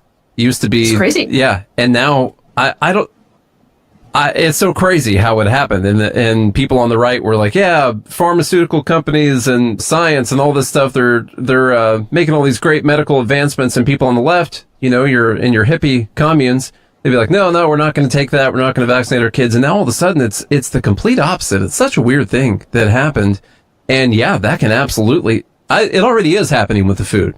Like, you have people arguing in favor of some of these things that we've mentioned that 4 or 5 years ago would have been making the exact opposite argument and talking about the greedy pharmaceutical companies and they're poisoning our food, trying to make money, trying to make an extra profit because they're using these cheaper toxic ingredients. And also they're working with pharmaceutical companies to keep us sick so they can make more money off of selling us medications. And that was like a view of many people on the left 4 or 5 years ago. And yeah, it's already the exact opposite, which is scary. It's very scary. I mean, yeah, I do feel vindicated because I called a realignment long time ago, and everyone, I think this was before the Trump election, in fact, it was like, we're realigning. It's not happening. And now everyone's screaming, oh gosh, when did the realignment happen? And now I'm just over here banging my head against a wall. But yeah, this is what we do now. This is who we are, is we just go back and forth on issues that we think are going to own someone else. And this is, again, part of why, like, grassroots recruitment on the basis of salient life issues, salient everyday life issues is important, because it gets us out of this politics of reaction, and it actually gets us somewhere. It gets us somewhere new, and it gets us to a place where people are politically involved and the individual has a stake in government, because bureaucracy has less and less of a stake. It doesn't have any stake in government action. It has a stake in government inaction. And that is exactly what this politics of reaction perpetuates. It is perfect. It helps the status quo so much to just be bickering back and forth about these things and not actually going out and canvassing for change. It keeps us stuck, and it's great. It especially helps them when we're all so focused on federal politics, which is what we've spent most of our time talking about because it's the most fun thing to talk about. But if we put all of our efforts into talking about whatever's happening in our local area, in our local community, you could actually make changes instead of being I'm a political activist on Twitter, by the way. I'm helping make change. Whatever that change is, I'm helping. And maybe nothing ever actually changes, but all of my time is spent doing that because that's what gets the most views and the most clicks, I guess. Are you disparaging my tweet theses now? No, Nate? Not at all. Because not at all. I will tell you, those theses are gonna. No, I'm joking. They're gonna change the world. They're gonna change the world. They're right. I I have a theory on that, which is that you do actually change the world when you do things like this, because there are people that read them, and it might take a long time, but I can list out a dozen people that have reached out to me and said, hey, you totally changed my mindset on this, and now I've, talked to my family, and maybe they're talking to other people too, and so it doesn't have to be something that goes super viral, but just changing a few people at a time. This is, yeah. It can help. I'm self-deprecating on this, and I also have a bias toward this. I agree with you. I think that there is huge power in the written word, in the spoken word, in the ability to use rhetoric and personality and just sheer argument and argumentative capacity to build relationships with ideas. And it's also, I find that it's kind of an economy of scale, where when you see more people doing it, then you get more people doing it. When we have people promulgating these ideas, I am a huge believer in like a rich intellectual center for various causes and ideas. So yeah, I'll always stand for that. I'm also a huge believer in the idea of inception or manipulation when it comes to these ideas. I did post about that, and that I don't think trying to win big political arguments with people is super useful, but I do think if you can plant a little seed in their minds and let them come to that idea on their own, then I think that that's a very possible thing to happen, because that's what happened to me, so I'm a little bit biased. But basically, 1 or 2 videos on YouTube planted the idea in my mind that I can't trust everything the government does, and that they have other motives. And that little bit of distrust, and that maybe someone was lying to me about these things, led to me being who I am right now and talking about things every day on the show. And that was literally just 1 or 2 videos. Oh, I'm not supposed to admit this. Can I tell you what those videos were real quick? Yeah, sure. 9/11 conspiracy videos. Oh, wow. I'm not a 9/11 conspiracy theorist anymore. Okay. But for like a year, I was. And those ideas planted the idea in my head that I can't just trust everything that I see from the media and everything that I hear from the government. That's what I took away eventually. For a bit, I tried to go down that rabbit hole of, oh, this person did that, and this is what actually happened, all that. And what I found eventually, that seed grew so much that I was like, I can't trust this person that made that documentary. Yeah. That's a bunch of BS too, They just said that, but is that true? I have no idea. I didn't do any of the so eventually you let it grow enough and you can disprove the conspiracy theory that led you down that path in the first place. That's the funny thing about the Russian propaganda stuff, is you have people who, are reacting to people who are supporting Ukraine or whatever. And they're saying, well, this is all propaganda from the Ukrainian government. And here I can prove it. And I'm like, okay, maybe, but also there is a thing called Russian propaganda, and it is extremely real. Mm-hmm. And some of this has been proven to also be Russian propaganda. Yeah, and you make the point about how you can plant that seed, especially when you're arguing publicly. This is the point of a debate. This is the point of a Twitter argument, like a good one or whatever, a social media argument. But you're not actually arguing with the person to whom you're speaking. Mm-hmm. You're arguing to your audience. I don't think I'm going to change someone's mind when someone calls me out on something and then I respond. I don't think I'm going to change their mind. It's the reader that might be seeing this exchange and looking at those arguments. Yeah. Yeah, no, that's a good point for everyone to remember, is that Charlie's made this point before too. Like, you respond so when people read it back later on that you're actually convincing that person, and make sure that you make a good impression on the potential person that's going to read that. That's why you don't just jump to ad hominem and just any of those bad debate tactics with people, because another person might come in and actually learn something, and you might actually change their mind. And so that's the person you're talking to, not the person that you're actually responding to, because that's, how it is with debates. People just get more entrenched. Join liberty-minded voluntarists, anarchists, and libertarians from June 13th through the 16th for the 8th annual Fork Fest at Rogers Campground in the beautiful White Mountains of New Hampshire. Fork Fest is a fork of the Porcupine Freedom Festival, which has sold out in recent years. Fork Fest happens the weekend before the Porcupine Freedom Festival. Fork Fest is decentralized, which means that there's no ticket cost, and no one is in charge. All you have to do to join the fun is reserve your camping site, RV site, or motel room with Rogers Campground for June 13th through the 16th. You can find out more at the unofficial website, forkfest.party. You can also connect with other attendees on the Forkfest Telegram and Matrix chat rooms, as well as the Forkfest Forum. You can find links to those at forkfest.party. We hope to see you there June 13th through the 16th. forkfest.party.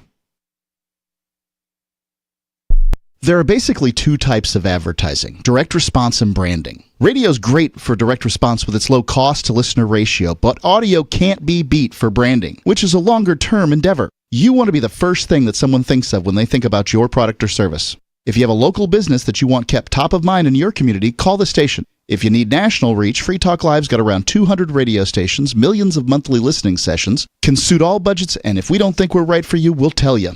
Email me, mark@freetalklive.com. Tired of cancel culture? Sick of mega tech corporations holding an axe over your head? Join the LRN.FM Matrix chat server. It's self-hosted, so no one else can tell us what to do or say. Don't like the existing channels? You can make your own. You can even connect into some of our channels from other Matrix servers. It's federated. For the full LRN.FM Matrix experience, though, you should join our server via the step-by-step instructions at chat.lrn.fm. chat.lrn.fm. The latest episode of Free Talk Live continues with Hour 3 up next after the news here at listen.freetalklive.com. From Feature Story News in Washington, I'm Kate Fisher.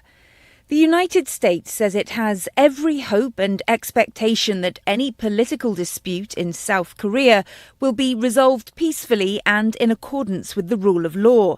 President Yoon Suk-yeol has declared emergency martial law in the Republic of Korea in a bid to rule by military authority, a move he claims is necessary to protect the country from North Korea's communist forces. But lawmakers there have since voted to block the president's power after protests outside Parliament overnight. From Washington, Benji Hire reports. The US, a key ally of South Korea, was taken by surprise. Officials here were not notified of this in advance and say they are seriously concerned about the fluid situation, which the State Department is following closely as it seeks to engage with counterparts on both sides of the Pacific. A spokesman for the Department of State didn't condemn President Yoon's announcement, insisting the United States' alliance with South Korea remains ironclad, though he wouldn't be drawn on whether Washington shares Seoul's assessment about the danger posed by North Korea, which was the justification used to impose martial law. US President Joe Biden is in Angola for a 2-day visit focused on a multinational railway project known as the Lobito Corridor.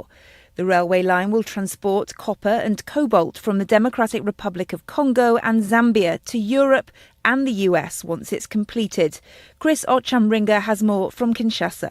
The Angolan army and U.S. troops deployed heavily across the capital, Luanda, as U.S. President Joe Biden arrived for his first visit to sub-Saharan Africa. The Angolan government declared December 3rd and 4th public holidays ahead of the visit of the U.S. leader. President Biden is expected to visit Lobito, an Atlantic port city where a multi-million-dollar railway project will be built with loans from the U.S. and the European Union. It's an apparent move to counter China's dominance of the minerals that are essential for making batteries for electric vehicles.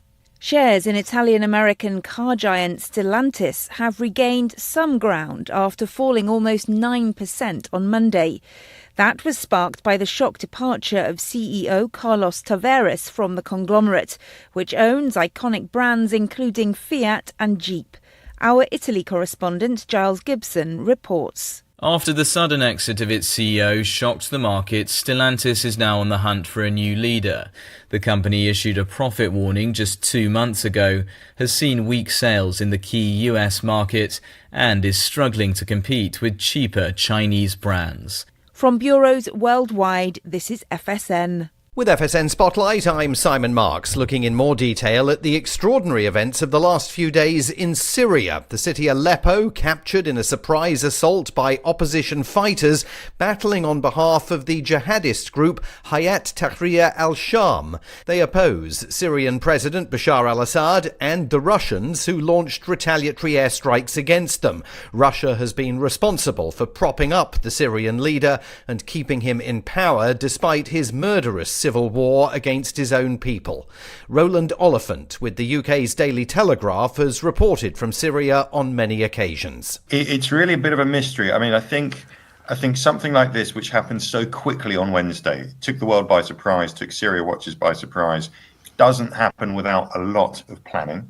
And I think we're still a little bit unclear about who was behind that planning and why they decided to go now. What's clear is that the rebel groups are taking advantage of the weakness amongst Assad's allies. So he's basically exposed at the moment. HTS fighters already control the city of Idlib. They have an estimated 30,000 troops at their disposal. The US has designated the group a terrorist organization. Human rights groups claim it has been responsible for jihadist violence, including executions of people accused of blasphemy and adultery. With FSN Spotlight, I'm Simon Marks. Our main news again. The United States says it has every hope and expectation that any political dispute in South Korea will be resolved peacefully and in accordance with the rule of law. US President Joe Biden's in Angola for a 2-day visit, focused on a multinational railway project, and shares in Italian-American car giant Stellantis have regained some ground after falling almost 9% on Monday. And that's the latest feature story news. Kate Fisher reporting. This is the Onion Week in Review. Gushing women voters announced Monday that they just can't help but feel an uncontrollable attraction to the sexist Republican Party. Saying they should know better but just can't resist the GOP's reckless neglect of women's health issues, smitten females across the country are reportedly driven wild by the GOP's blatant chauvinism. I can't say no to bold, misogynistic politicians who think their authority extends to my uterus. Whenever you vote for a Republican, you feel like you're doing something a little bit naughty. Top officials within the U.S. military acknowledged Wednesday that they were desperate to be given just one solid war they could really knock out of the park. Citing the recent string of messy, ambiguous military engagements in the Middle East, members of the Pentagon brass called for a conflict against a sovereign nation with a standing army and a clear-cut bad guy who employs conventional tactics and weaponry. No roadside bombs, no plainclothes militants hiding out among innocent civilians. Just a fair fight where two sides shoot at each other and someone wins. We're absolutely great at that. This is the Onion News Network. Got Telegram? You can follow our channel there and discuss show prep with other listeners at telegram.freetalklive.com.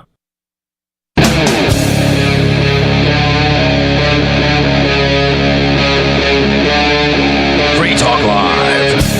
Well, what is up, all of our liberty-loving friends? This is Liberty at Night with Nate and Charlie on the Free Talk Live network, coming at you from Nashville, Tennessee. We are going to get into Dumb Bleep of the Week, which is where we have our live group, the Fed Haters Club, throw in all the dumbest things that happened over the last week, and then they vote for which one is the dumbest. I believe we have 10 today.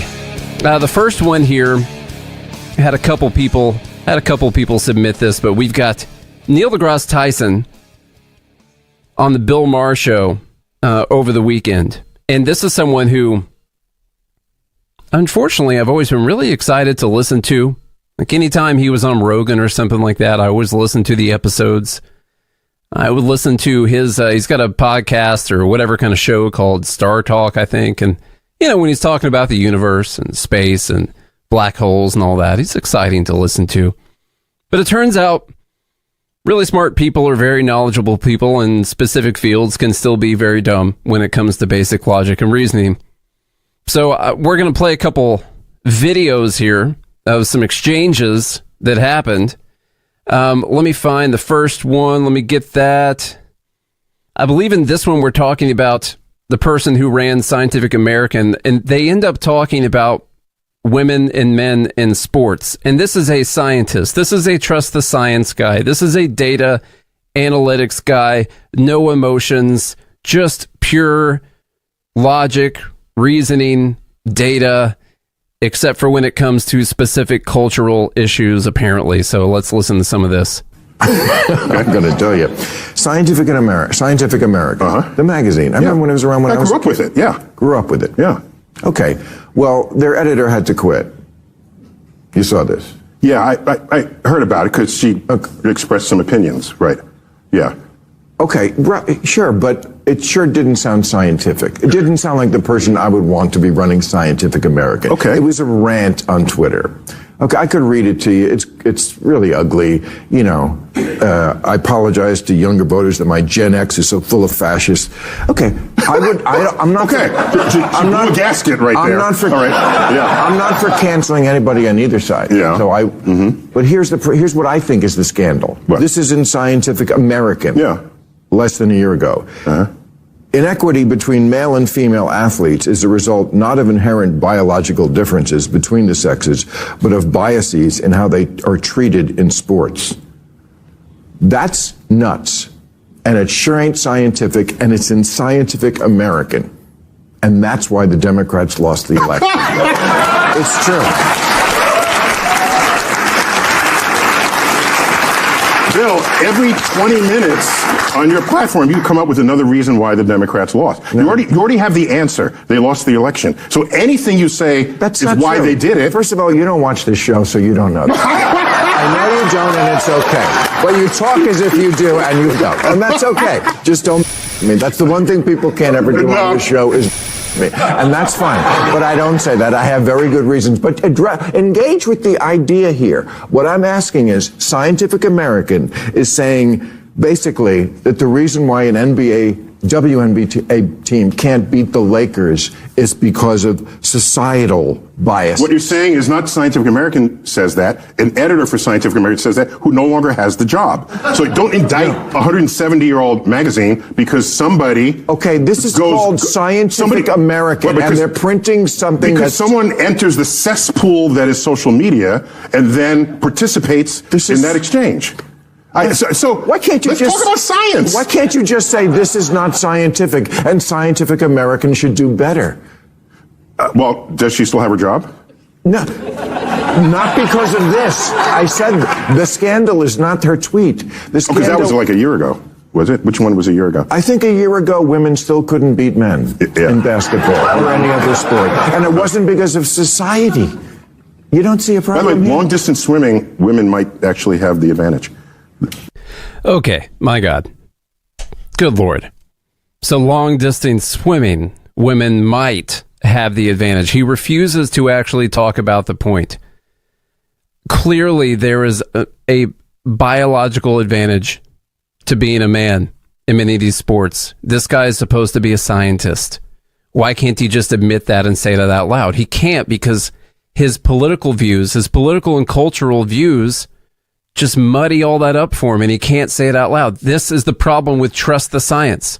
You're talking about what Bill Maher kept trying to say, Scientific American.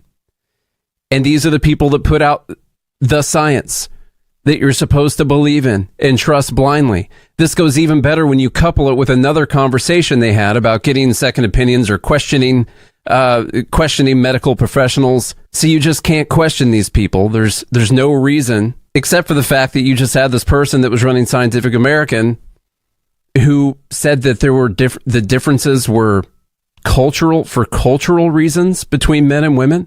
You can't actually admit that there are biological advantages to being a man when it comes to physical activities. Here's a little bit of that exchange. So that means we're incapable as a species of truly understanding risk. And this goes to like vaccines, okay? I don't want to like poke the bear here, but what I'm saying is the bear believes in vaccines, just being skeptical of all medical interventions, as everyone should. Well, except except 99 out of 100 medical interventions, you're not saying I need a second opinion. If you have tuberculosis, you don't need a second opinion. If you have polyps in your colon, it's not close to 99%. It's easily 99%. It is not. If you break a femur, you don't get a second opinion on that. I agree, but that's not most things that happen to people. Lots of things that happen to people, and I'm thrilled that you don't ever have this happen in your life, but and I hope you never do. But trust me, most people at a certain point in their life will need a second opinion. The second opinion, yes, but that's after you've been through 99 other. I'm trying to put credit back to doctors where our life expectancy is 3 times what it was 150 years ago. And everyone before 150 years ago, but lower than the rest organic. And half of them died before they were 35. Yeah, science matters. Of course it does. But sometimes you don't sound that way. That's what worries me. Well, actually, you're the guy. I like how we just tied eating organic and dying at a very early age because of the science. Like, those two things are actually correlated at all. And by the way, he uses tuberculosis as an example. There's like something that has a test, and you test for it, and it shows you that you have it. Okay. All right, that's one thing. But not being able to question the science on things, when I just showed you that previous clip of the people who present you the science on things, and you can't question those people, my God, I'm going to have to not listen to this guy anymore. And that sucks, because I love it when he talks about space, except for later on when he talks about going to Mars and how pointless that whole idea is. I won't even get into that. I want to show you, which I'm sure you saw, this meme that Kyle Kulinski put out there, average Joe Rogan enjoyer. So there's a big field, big crowd of scientists out there. And then down here at the bottom, if you're just listening right now, you're not watching on YouTube, it says a man who saw a YouTube video says, yes, you are all wrong. And they say that's the average Joe Rogan enjoyer. What people don't realize is that scientists are human beings, and they can be corrupted by any other thing that human beings can be corrupted by. One of the really big ones being money. How do you go about getting government grants for things? And then they can also weed out all the people who disagree with them. And then you can whittle it down to saying the scientists all say this, but you got rid of all of the other ones. And so saying that these people are wrong, who are a whittled down list of people who decided that, some of whom decided they were going to follow the money, and the ones who didn't get kicked out of the group that we call scientists, yeah, it's okay to question those people. Because a bunch of those people apparently say that the differences between men and women in sports are for cultural reasons, which is insane. We'll talk about DEI for a moment. I saw this clip going around of 60 Minutes, and they're talking about the University of Austin. Now, what University of Austin is actually talking about is great. They're talking about looking at merit and excellence, things like that. I can't remember what their I stands for. The way the 60 Minutes interviewer asked the questions and the way that they approach this conversation is just laughable to me, that they don't get it. I'll show you the clip. They pretend to not get it, by the way. They get it. They understand. I mean, you got two white guys here talking, and one's like, what do you mean by using your brain? What do you mean by the capabilities of your mind? We're talking about a college here. What are you supposed to mean by that? Here's just a little 1-minute clip from this 60 Minutes interview. As for admissions, UATX swaps DEI, diversity, equity, and inclusion, for what some call MEI, merit, excellence, and intelligence. Gender, race, ethnicity, what is the factor of that in your admissions decisions? Well, we don't take any of that into consideration in admissions. The primary thing that we're interested in is the mind. Meaning what? The kind of capacity to think deeply, to answer questions, to challenge norms. I got to tell you, we did not see a particularly diverse student body. We are putting resources into finding talent of an intellectual variety. And if you're interested in diversity, I recommend you look at the social backgrounds of our students, at the family circumstances of our students. High-profile UATX donors include Trump-backing billionaire Bill Ackman, a Harvard grad who vocally criticized his school after October 7th, and Harlan Crow, close friend of conservative Supreme Court Justice Clarence Thomas. Critics attack UATX as a right-wing university simply wearing the cloak of free speech. All right, there's that old clip right there. The fact that this is a news story. This is a news story. This is Dumb Bleep number 2, by the way. That's what we're in right now. The news story is that there is a college who lets applicants in based on their merit and their excellence and their intelligence.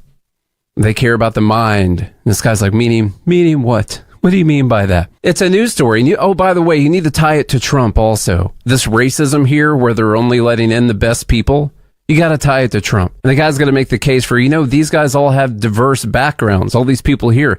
I have a diverse background compared to a bunch of the people that are hanging out with us in the Fed Haters Club right now. There's a lot of actual diversity that doesn't just involve the color of our skin, which is a ridiculous way to separate people. You shouldn't separate them based on anything, really, in the first place, unless you're a college and you want to get the best people into that college. By the way, allowing the best people to come into that college means that people have a better time paying off their student loans for that college because they're more likely to go on to bigger and better things. They're more likely to actually complete and get a degree, a worthwhile degree in the marketplace and be able to actually pay the loans back. Letting people in who wouldn't have otherwise been able to get in there has led to a lot of people not being able to pay off those loans. All right. How about number 3? Now we're talking about EV credits here. This is Dumb Bleep number 3. We are talking about EV credits, which we don't agree with in the first place. Giving people these credits actually, now unless you're just taking it off of what they were going to pay in taxes in the first place. But what they end up doing is they use someone else's money and they give it to someone else. Now, Trump, along with Musk and Ramaswamy and Doge, have proposed that they're going to be getting rid of the EV buyer credit nationally, something that came from the Inflation Reduction Act. I believe they're already doing it on a smaller scale beforehand also. So California comes in and says, well, we're going to do our own EV credit. And it's going to include all the EV companies, except for Tesla, the number one EV company. And by the way, the only EV company that makes cars, that has employees, that provides jobs on a large scale to people in California. You could say the dumbest for the EV credits, but let's just assume that people are going to do them. And unfortunately, this is what happens when you have the government doing things. They have to separate this out politically now. They don't go for the most efficient thing, but what the marketplace, what the buyers, what the consumers have decided is their favorite car. Even if they don't agree with Musk politically, I believe it still said 65% of the EVs sold in California are still Teslas. Even if a lot of people don't agree with them politically, they like the cars the most. They think that those are the best things they can get. But instead, California decides to try and help for competition other companies who don't make any cars in California and provide a bunch of jobs to people, just all based on they say it's to promote healthy competition because Tesla has such a large share of these sales. You guys think that's what it actually is? Does anyone believe that whatsoever? No one believes that at all. They're doing it for the same reason they said SpaceX couldn't do launches from that Air Force base. I can't remember what it was called. Let's see. I pretty much just summed up everything for you and that whole thing. So that's Dumb Bleep number 3. Doing EV credits, but then making it political, excluding your political opponents. Wouldn't it be terrible if we had people that were in charge that made decisions based on not liking their political opponents and helping everyone else other than them? They need to not do the credits, but I'm just going to blanket saying that. Don't do the credits, okay? Unless you're taking away money that people are paying in taxes already. How about number 4? Yeah, Vandenberg, that's what it is. Is it Space Base? Is this Space Force Base now? Is that what that is? Okay, now it's Space Force, which I believe is under the Air Force, but it's a Space Force base, and they don't want SpaceX to do those launches there. That's great. That's a great idea. Not political at all. Not one bit. This clip has been making the rounds for Dumb Bleep number 4 here. Scott Jennings on CNN. Now, what they're talking about, there's this big narrative going around right now that X has turned into this massive right-wing echo chamber. It led to Trump getting elected. I'll show you Mehdi Hassan's post and the danger of Elon Musk being the number one influencer on one of the biggest sites out there where people get their news. And of course, that's just terrible. You can't have that kind of thing. It was way better, much more fair when it was a left-wing echo chamber and they could control what people could say or do. That was democracy. That was the best thing to do. It actually turns out that the numbers are even now as far as political party affiliation. Actually, there's still a little bit more Democrats than Republicans. It was like 48 to 47. I'll show you the exchange, which I'm sure a lot of you guys have already seen, but he brings this up, and it didn't go well And it also didn't go well for the host. I can't remember what the host's name is, but he was like, well, here are the facts. She's like, well, that's not true. And he's like, well, it was reported by CNN. Who's your source? CNN, the network that we're on right now. Here's that exchange. Also, I heard what you're saying about X. I saw a survey this week. It's now the most ideologically balanced user platform. Stop. It's too early. I just sat down. I've only been here for 2 minutes. You cannot continue to say the show, you cannot say that. That's not the case. Who's the source of that? What I find, we've reported it on this network. It's not accurate, and you know it. Okay, I'll let you make your statement. Scott, but my point is can I reframe it a different way? Because the site changed radically, right? So whether you think the voices it is somehow more balanced now, that's fine. But no doubt Musk's influence is profound, and that you open it up and now you're there with his opinion, and he is now part of this administration. So does anyone else think that there should be this greater concern about billionaires purchasing media companies? Okay. Would you be worried if Bill Gates controlled MSNBC? No, because he's sane.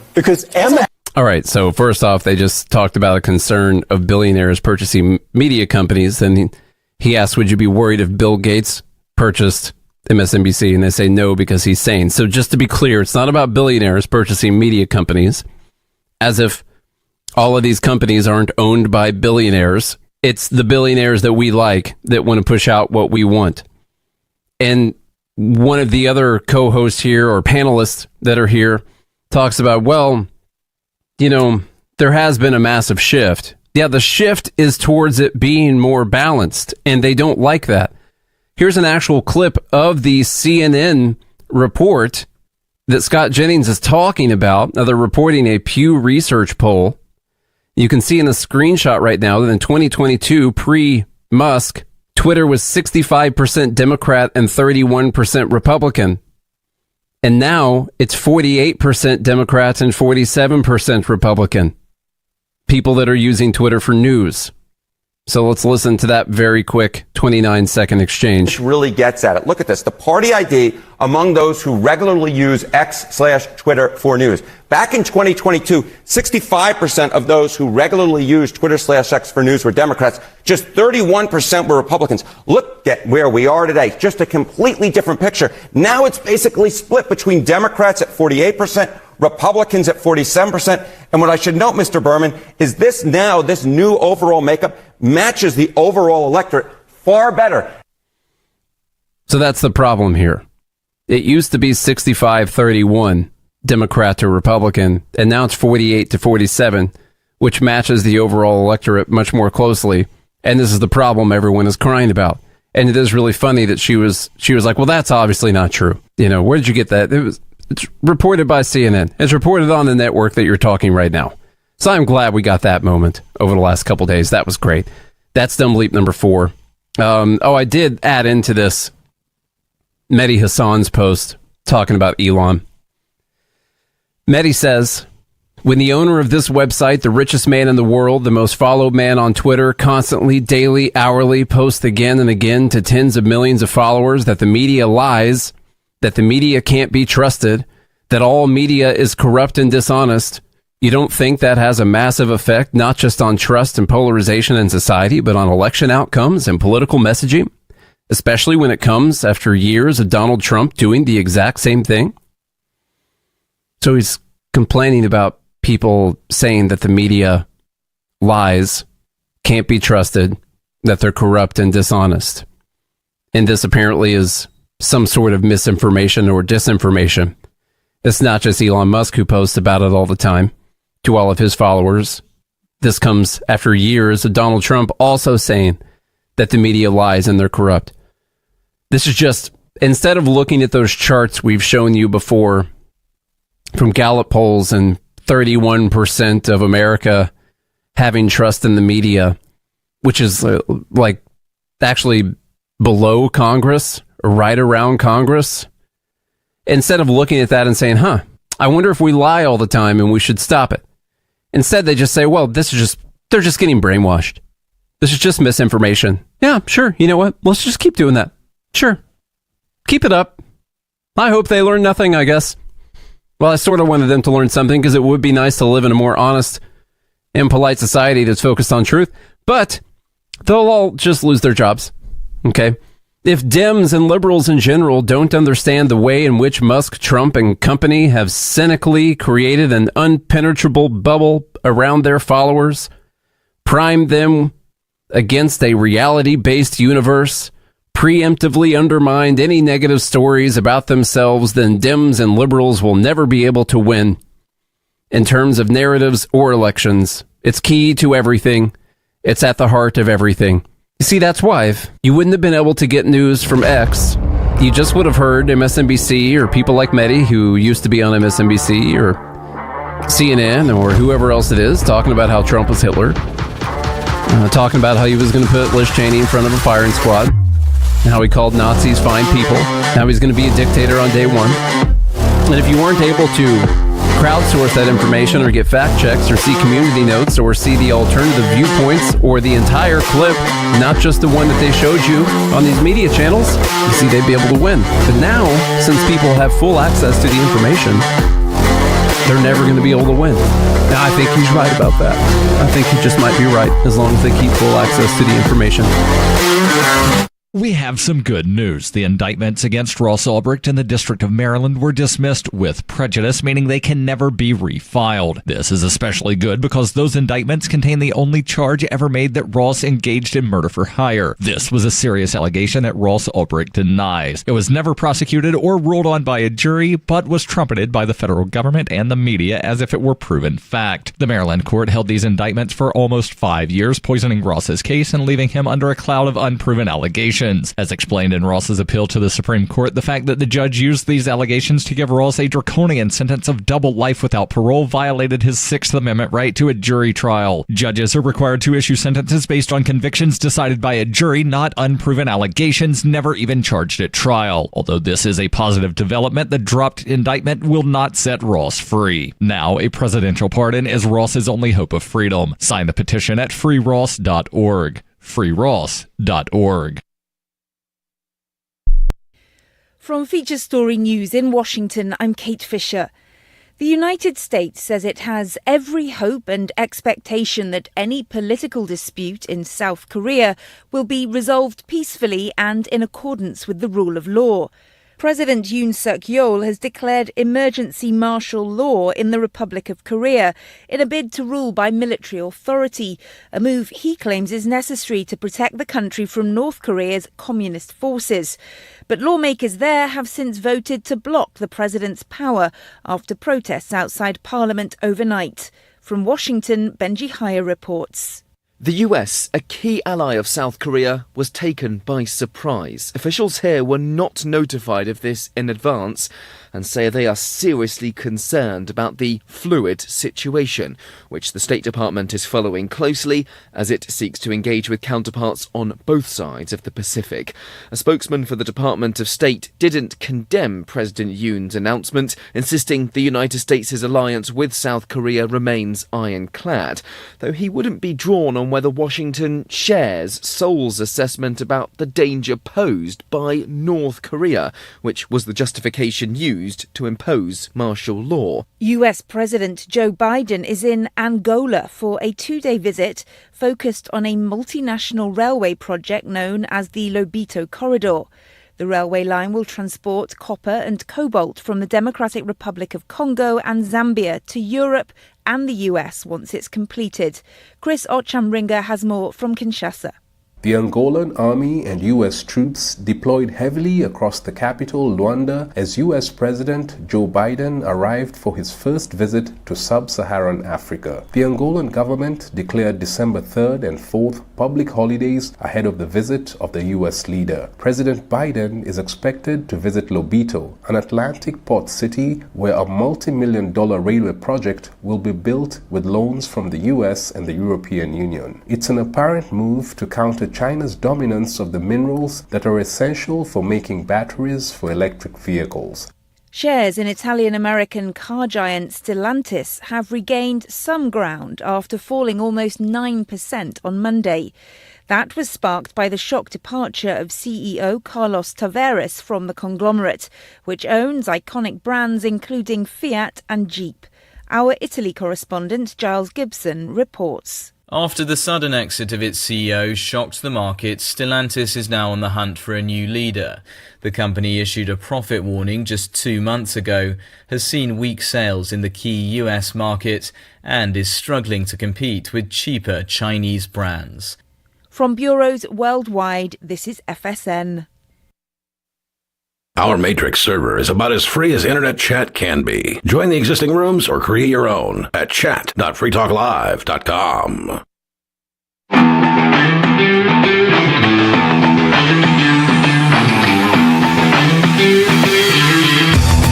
This one's going to have a couple quick tweets about Russia, Ukraine. We got one from Joe Walsh, who admittedly was drunk when he tweeted this, X'd it out to all of his followers. So he says, Friday night tequila tweet. He forgot it's called X, but whatever. He's drunk. Putin invaded Ukraine 33 months ago. F everyone like Tulsi Gabbard, Tucker Carlson, and Trump, who blames America and not Putin for that invasion. F the whole MAGA blame America for everything crowd. And by the way, Tulsi is Putin. You can't trust her. Tulsi is Putin. Harry Sison, who I guess we found out is a real person, he says, if you side with Russia over Ukraine, you don't love America. That's a fact. Well, he did say that's a fact. I didn't see a community note on there, so I guess it's been fact-checked. It must be true. You guys know our thoughts on this whole idea. Did you know that it is possible for America to do bad things around the world? That we are, in fact, not the center of the universe? And that we can do bad things, and there are other people who have self-determination and have their own lives and their own agendas and their own hopes and dreams, goals and aspirations. Sorry, switch then to Kamala there for a minute. In the way that they see the world and the way that they want to live, and that it is possible for situations to arise where America did something wrong and made other people mad, and that there's responses for it afterwards. There are consequences for it afterwards. Joe Walsh doesn't know that that's true, but it is. It absolutely is. When Ron Paul stood up there on the debate stage and said that we needed to listen to why these people attacked us, that was a very important, eye-opening message for a lot of people. Maybe not all the people that are Republicans or MAGA people or Trump himself or whatever, but it sort of spurred a movement. A lot of people got behind him. And of course, that's because he was pro-Taliban and pro eventually ISIS, and he was pro all of the other terrible people that are out there. Or maybe it's just good to ask why these things happen and not always assume that everything America does is proper. How about number 6? To something that is happening right now, fresh news, and that is tariffs. Are we fans of tariffs here on this program? No, because I don't like taxes. I prefer the government not have any money at all. I'm a free trade advocate. I do realize that they can be used for leverage to try and get something that you want. I would never want them to be permanent. But Trump has promised specific tariffs on China, Canada, and Mexico. This is sort of the newest news over the last day that people are talking about, as if it's some kind of a big shock or whatever. But Donald Trump said Monday he will issue executive orders imposing new tariffs on all imported goods from China, Mexico, and Canada, the nation's 3 largest trading partners, as one of his first acts on Inauguration Day. That's him being a dictator. Trump said the tariffs of 25% on Mexican and Canadian goods and 10% on Chinese merchandise would be aimed at halting an invasion of drugs and migrants into the United States. Quote, this tariff will remain in effect until such time as drugs, in particular fentanyl, and all illegal aliens stop this invasion of our country. Both Mexico and Canada have the absolute right and power to easily solve this long simmering problem. We hereby demand that they use this power, and until such time that they do, it is time for them to pay a very big price. Trump wrote in a post on Truth Social. Time for them to pay a big price.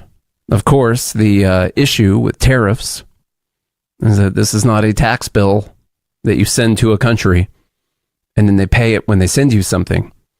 It is a tax bill that the American company that buys from them has to pay. A lot of people have caught on to this. Now, there are the nuanced conversation about tariffs that we really haven't had before. Don't have a ton of time for it today. But I was doing a little bit of reading, saw some posts going on in a Signal chat that I was involved in, and they were saying, yeah, costs are passed on to consumers after a certain point and depending on how much competition there is. It's not going to be one-to-one unless there's just absolutely no competition for this product. So the very first thing that happens is the company that's buying from that country, they get charged that tariff, and they immediately want to pay less for that good because they don't want to raise their prices because they probably have to compete with other people. So they don't just immediately want to raise their prices. So they might say, well, I'll pay you less for that. And so then it's up to that country that you're buying from, that company in that other country that you're buying from, to say, well, can we take less for this? So there is a way right there off the bat that it could actually hurt the companies in the other country. It just depends on how much competition there is. That's why blanket tariffs, across the board tariffs, it will end up with a bunch of times that it just gets passed directly through to the consumer. The other thing you have to question is, well, okay, I still got to buy it. This country is not going to lower their prices, and I just had to pay 25% more. Can I pass that immediately on to the consumers? You got to ask yourself that. Well, do I have other competition who's getting their goods from somewhere that aren't affected by these tariffs? If I do, then it's going to be tough for me to pass that entire 25% gain on to those consumers. But if this is the only place that we're getting it, if everyone else is buying it from them too, then we can all just decide that we're going to pass it on. And then, if, like I said, if you don't have any competition, pretty easy just to pass it on because there's nowhere else to get it. Tariffs, pretty strong relationship, a very strong relationship between tariffs and increases in prices. Because even if you decide not to buy from that country overseas and you decide you're going to buy American because it's the same price or whatever, now because of the tariff, it's more expensive than the goods you were buying. Sure, you're buying American, but you are buying more expensive goods than you were buying beforehand. And so can equal higher prices. There's a reason you were buying it and getting it cheaper from somewhere else. There's a reason you weren't buying the more expensive product. Or reason we weren't buying the more expensive product. So keep all that in mind. Mexico, here's what they give us. The United States conducts more trade with Mexico than any other country. It imported $475 billion in goods from Mexico last year. It exported almost $323 billion. About 80% of Mexican exports go to the United States, and the vast majority of those last year were manufactured goods, according to the bank BBVA. The U.S. imported more than $400 billion worth of manufactured goods, compared with about $20 billion of products from the Mexican agriculture, forestry, and livestock sectors, and about the same from oil, gas, and mining sectors, according to the bank. Those goods included cars and car parts, computers and other electronics, equipment, beverages, medical instruments, and household appliances. So we'll watch and see if prices on those goods go up. We'll pay attention to that. Equal opportunity critics over here at GML. I don't care which president it is that's imposing these tariffs. If it causes prices to go up, we'll talk about it. Canada is the second-ranked trading partner. The U.S. imported more than $418 billion in goods from Canada in 2023 and exported $354 billion. The top goods the U.S. imports from Canada are crude oil and related products such as petroleum gas, vehicles such as cars and car parts, and machinery such as turbines, engines, and construction equipment parts, according to global research firm Trading Economics. We also import billions in plastics, pharmaceuticals, metals like aluminum, iron and gold, wood and paper, and agricultural products from Canada. I have seen firsthand this cause prices to go up because after we put tariffs on Canadian wood, back when Trump was in the first time, the price to frame a house or to do whatever little project your wife has talked you into went up quite a bit immediately afterwards because we get a whole heck of a lot of wood from Canada. And it takes a whole heck of a lot of wood to build all the houses that we have in the United States. You can make arguments for why this is a good bargaining chip to try and get these countries to do what you want, and I understand those arguments. You might not have any others. I don't want to threaten to go to war with these people. You also can't escape the argument that it's going to cause an increase in prices, and we might end up seeing that. Now, for all the dumb associated from our side with tariffs, there are many dumbs associated with the other. For instance, like the Mexican president telling Trump that tariffs are going to worsen inflation and kill jobs. She comes out, she says, this is going to cause inflation to go up and it's going to kill jobs in your country. Tariffs are terrible. And she also comes out and says, we are going to put tariffs on U.S. goods. Do you see the contradiction there? She says, you put tariffs on us, it's going to cause inflation to go up. It's going to kill jobs in your economy. And in retaliation, we're going to do the same thing to our consumers and all of our production workers. This here is called a tariff war. And it's pretty ridiculous. It's like both people threatening to hurt themselves in order to get the other person to do what they want. And that's pretty much what we have. I guess we're getting them to hurt themselves. So maybe it works. Maybe we can get them to hurt themselves more than we hurt ourselves. And at the end of the day, they got hurt more than us. But we both got hurt. Unless they give in to whatever the Trump demands are having to do with the border and fentanyl and all that. Or you could just legalize drugs and get rid of the fentanyl problem. But whatever. We're not going to do that. So someday, maybe someday. And there's also more dumbs from the liberal lefties, the democratic socialists, the Marxists, who all of a sudden realize that taxing American companies leads to increases in prices. This is a very frustrating one to me because these are people that push for increased taxes on companies for like their job. It's their job to go out there and tell people that we need more taxes on corporations because they're evil and greedy, and the American working people, they deserve to get that money trickled back down to them via the government. They don't want it trickled down via the corporation. They want it trickled down via the government, trickle down taxation. And now all of a sudden, what's weird is when Trump comes out and he's like, oh, I'm going to tax that company. All these people are like, well, that is going to cause prices to go up. Like Nina Turner, who responds to this news story we just talked about, who says cost of goods will go up. I think you probably know plenty of Nina's past history of tweets that we have talked about on this show. But she is not afraid to tell you that we should tax corporations. Just not this way. Not this one right here. Because it's the one that Trump wants to do. Now, when Trump wants to decrease taxes for corporations in a different way, they'll say that that's a handout to the rich and it's not going to help any of the workers in America and all that kind of stuff. That's just a rich, evil handout to those people. And not that it could help the cost of goods go down. They won't talk about that. Like Robert Reich, who says, just a reminder, tariffs aren't paid by other countries. A tariff is basically a sales tax, raising the price of almost everything you buy. It's also regressive, taking a higher percentage out of the paychecks of working people than out of the wealthy. So he combines it into a sales tax here. So a tax on this company is going to lead to increases in prices. Thank you, Professor Reich, for telling us. And Representative Don Beyer. This one was great because he has spent a lot of time talking about taxing corporations.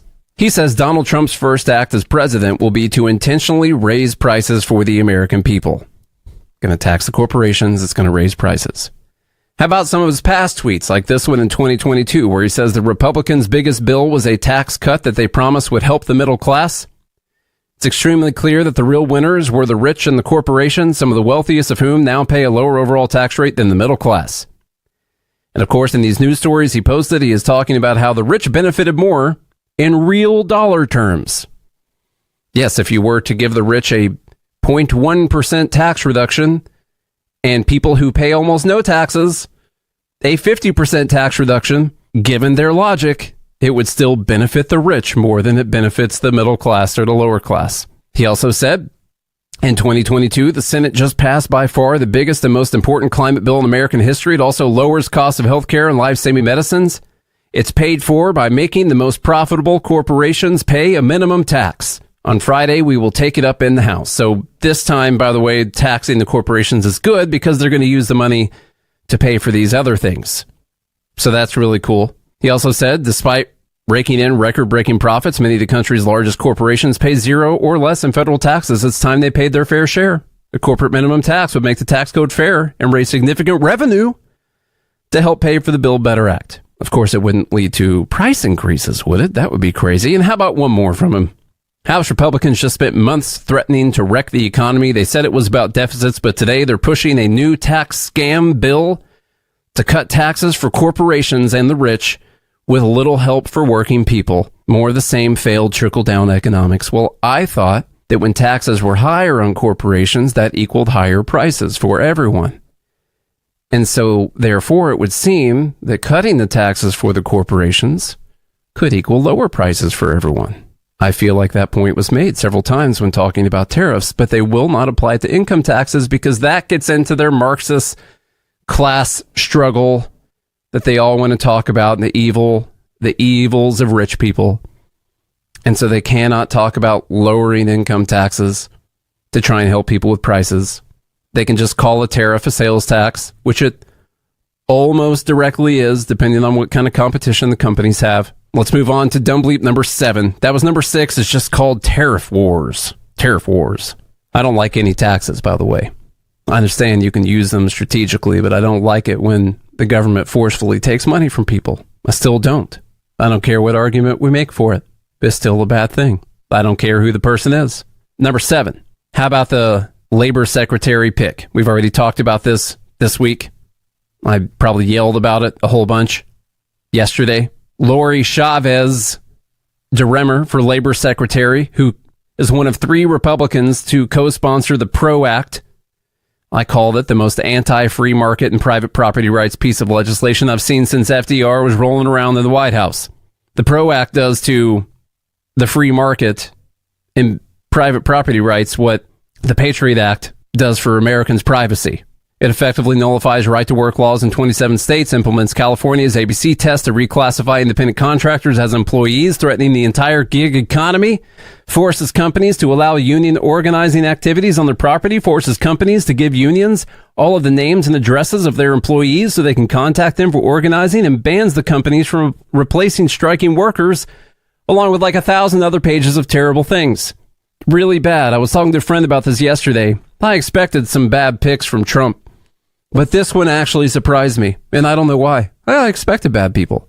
I didn't think we were going to get a libertarian foreign policy expert in there for Secretary of State or something like that. I never thought that was going to happen. I knew there'd be some bad picks. I saw first time around that this person for labor secretary, the PRO Act, really? If this moves on, that's going to cross a line. And I'll say at that point, in my opinion, in my humble opinion, if this PRO Act somehow gets pushed by Trump, by this administration, gets pushed through Congress, or effectively through regulations, that's a loss for the Libertarian Party strategy. Because that's how much I care about people's private property rights. It even extends to people who own businesses. That's crazy. It even extends to people who own businesses. Those evil, greedy, terrible people. All right, number 8. Oh, we got a fun video here. This lefty, she got her phone stolen. This was posted in the live group. I appreciate that getting sent over. She got her phone stolen. She tries to get the phone back from the homeless person who stole her phone by making a Marxist class struggle argument with the homeless guy about how she's not one of the evil rich people, and if you want to steal from them, that's totally fine, but she's a nice, honest person. And here's 20 seconds of that. I think it was a little tough to understand the video. The audio wasn't very good, but let's play it. Basically, I am not, if you stole it from rich scum, by all means keep it and sell it, but I'm like a really, and I want to say, if you guys come up with my iPhone, I will give you more than, I'm an honest person. All right, so I don't know if you can understand it, but if you stole it from rich scum, that's totally fine. If you stole it from the rich scum, but she, as a good, honest person, she's not one of those evil rich people. All right. The problem is, in relation to the homeless person who doesn't have anything, she is an evil rich person. And that's how this whole thing plays out. It averages down the entire society. You might kill all the rich people, and then turns out you're the next rich person in line. What about the income inequality or the wealth inequality between you and the homeless person that you're talking about? It's astronomical. It's infinity X. That's how much it is. So you are an evil rich person. Look at all the things you have. Look at the nice boots you got on, the nice phone that came from space that you're holding, the nice jacket you've got. Terrible, bougie. That's all I see right there. Let's stay along the same lines of dumb lefties real quick. For number 9, Andrew Yang gets his just one number just for this one tweet that he had. Andrew Yang, he ran for president one time and lost in the primary. People liked him, though. I mean, he seems more honest than a lot of other people out there. He's an honest Marxist. He's an honest idiot. He says if Doge were to return any money it saved to the American people, a la UBI, it would immediately become the most popular thing anyone has ever done. So those are words from a guy who just don't get it. We ain't got no money. All the stuff that they cut are going to be cuts that come off of our deficit, money that we are borrowing, money that we are printing. Okay? And this guy's idea is that, hey, if you do end up cutting this much money out of the budget, you know what you should do? you should give it away to people. But the problem is the money they're cutting is money that they were going to borrow or print or tax away from people, although income taxes are paying an increasingly smaller amount of the money the government spends. So he wants to borrow that money to do the UBI. Instead of, I don't know, crazy idea. You just don't spend the money. You don't borrow the money. Or if you got to a balanced budget, which they're not going to do, or if you got to a balanced budget, you just didn't take the money from people. That's another crazy idea. Yeah, Costco, he's making us look bad. You know what I mean? By us, I mean me. By me, I mean Asians. All right, let's move on to number 10, a nice, fun, quick one for you, because we're heading into Thanksgiving. I called this one Thanksgiving Break. Frank Lund's out there. He's a pollster. He talks to people, knows what they want, knows what they need. Saw a lot of Biden people dunking on this, or dunking with this. They're dunking on others with this information. And this very important information that I want everyone to keep in mind this year, to be thankful for. Please be thankful that the average cost of Thanksgiving dinner has dropped 5% since last year, the lowest since 2021. How about that? Estimated at $58.08 for a 10-person gathering. I got some questions about that. I want one single person who goes out there and provides this meal to their family of 10. Turkey, cranberries, sweet potatoes, carrots and celery, green peas, pie shells, cube stuffing, dinner rolls, pumpkin pie mix. You got to get some whole milk, and you got to get some whipping cream, and you're going to have to get enough to serve 10 people for $58. Now, first, there's two dumbs here. Number one, it's still up a bunch from where it started. This was around like $47-ish pre-COVID. Okay, 48, something like that pre-COVID. You go to like Trump's last year in office, something like that. And now it's down to 58 from its high, which was over 60 in 2022. But it's true that this specific calculation decreased by 5%. So let's all be happy. I want to be thankful. I want to be thankful for that just like you guys are. But I do question whether or not you're going to feed 10 people on $58. I'm going to poll my family members, and I'm going to poll you guys that are in the group right now. If you're going to feed 10 people, what do you guys think it would cost? Realistically, at the grocery store you always shop at, let's say you're going somewhere to $5.80 a person. That's what it is, for sure. Clark says $200 for 10 people. Yeah, that's going to be too. And this is the dumbest thing, and I didn't go to how they break this down and they talk. Do you guys imagine what the portion sizes are? Talking about a 16-pound turkey, and they're going to feed 10 people with that? That's not a whole lot of turkey for 10 people. You got to be assuming that not everyone is eating at this table. I didn't know we made it that far into communism. But I think there's a lot of people who aren't going to have any food. It might be a family of 10, but I think you're only going to feed like 3 or 4 of them with that amount. All the ad calculations, that's what it is. 150 might be a reasonable number there. Could do that. I think anywhere between 150 to 250 for 10 people. I'll ask, because I'll be eating with probably around 10 people or so later in the week. I'll see what was spent on Thanksgiving. We'll see what they spent on that. I think it's going to be slightly more than that. All right, let's get the votes in. Let's go do that. We'll go back over what these things were. We had number 1, Neil deGrasse Tyson. Number 10, DEI, University of Austin. Number 3, California EV credit. Number 4, CNN, fake news CNN. And that had to do with X being more evenly split among partisan lines now than it used to be, and that's bad, I guess. Number 5, the comments on Russia and Ukraine, mainly from Joe Walsh in that one. Number 6, the tariff wars. Number 7, Trump's appointment of Chavez to the Department of Labor. Number 8, that liberal activist who decided that it's fine to steal from rich people, but not me. Not me. Unfortunately, she is rich when compared to those people.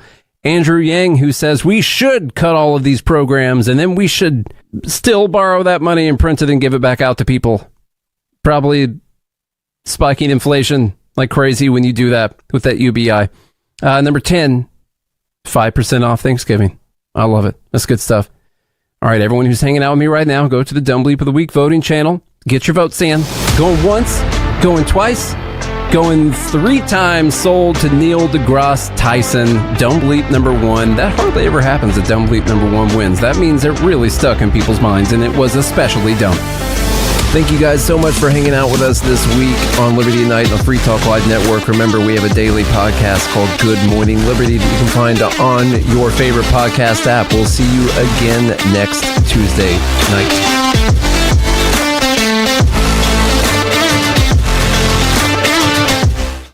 Nobody loves their cable company except for internet access. I'm Holland Cook with Inflation Hacks. To find what you want to watch, rather than the several hundred channels your cable or satellite menu force feeds you, explore cordcuttersnews.com. It's a buyer's guide for spending less or spending nothing on television. Founder Luke Buma told me that for the vast majority of Americans, everything they want to watch is available streaming. The only reason many still subscribe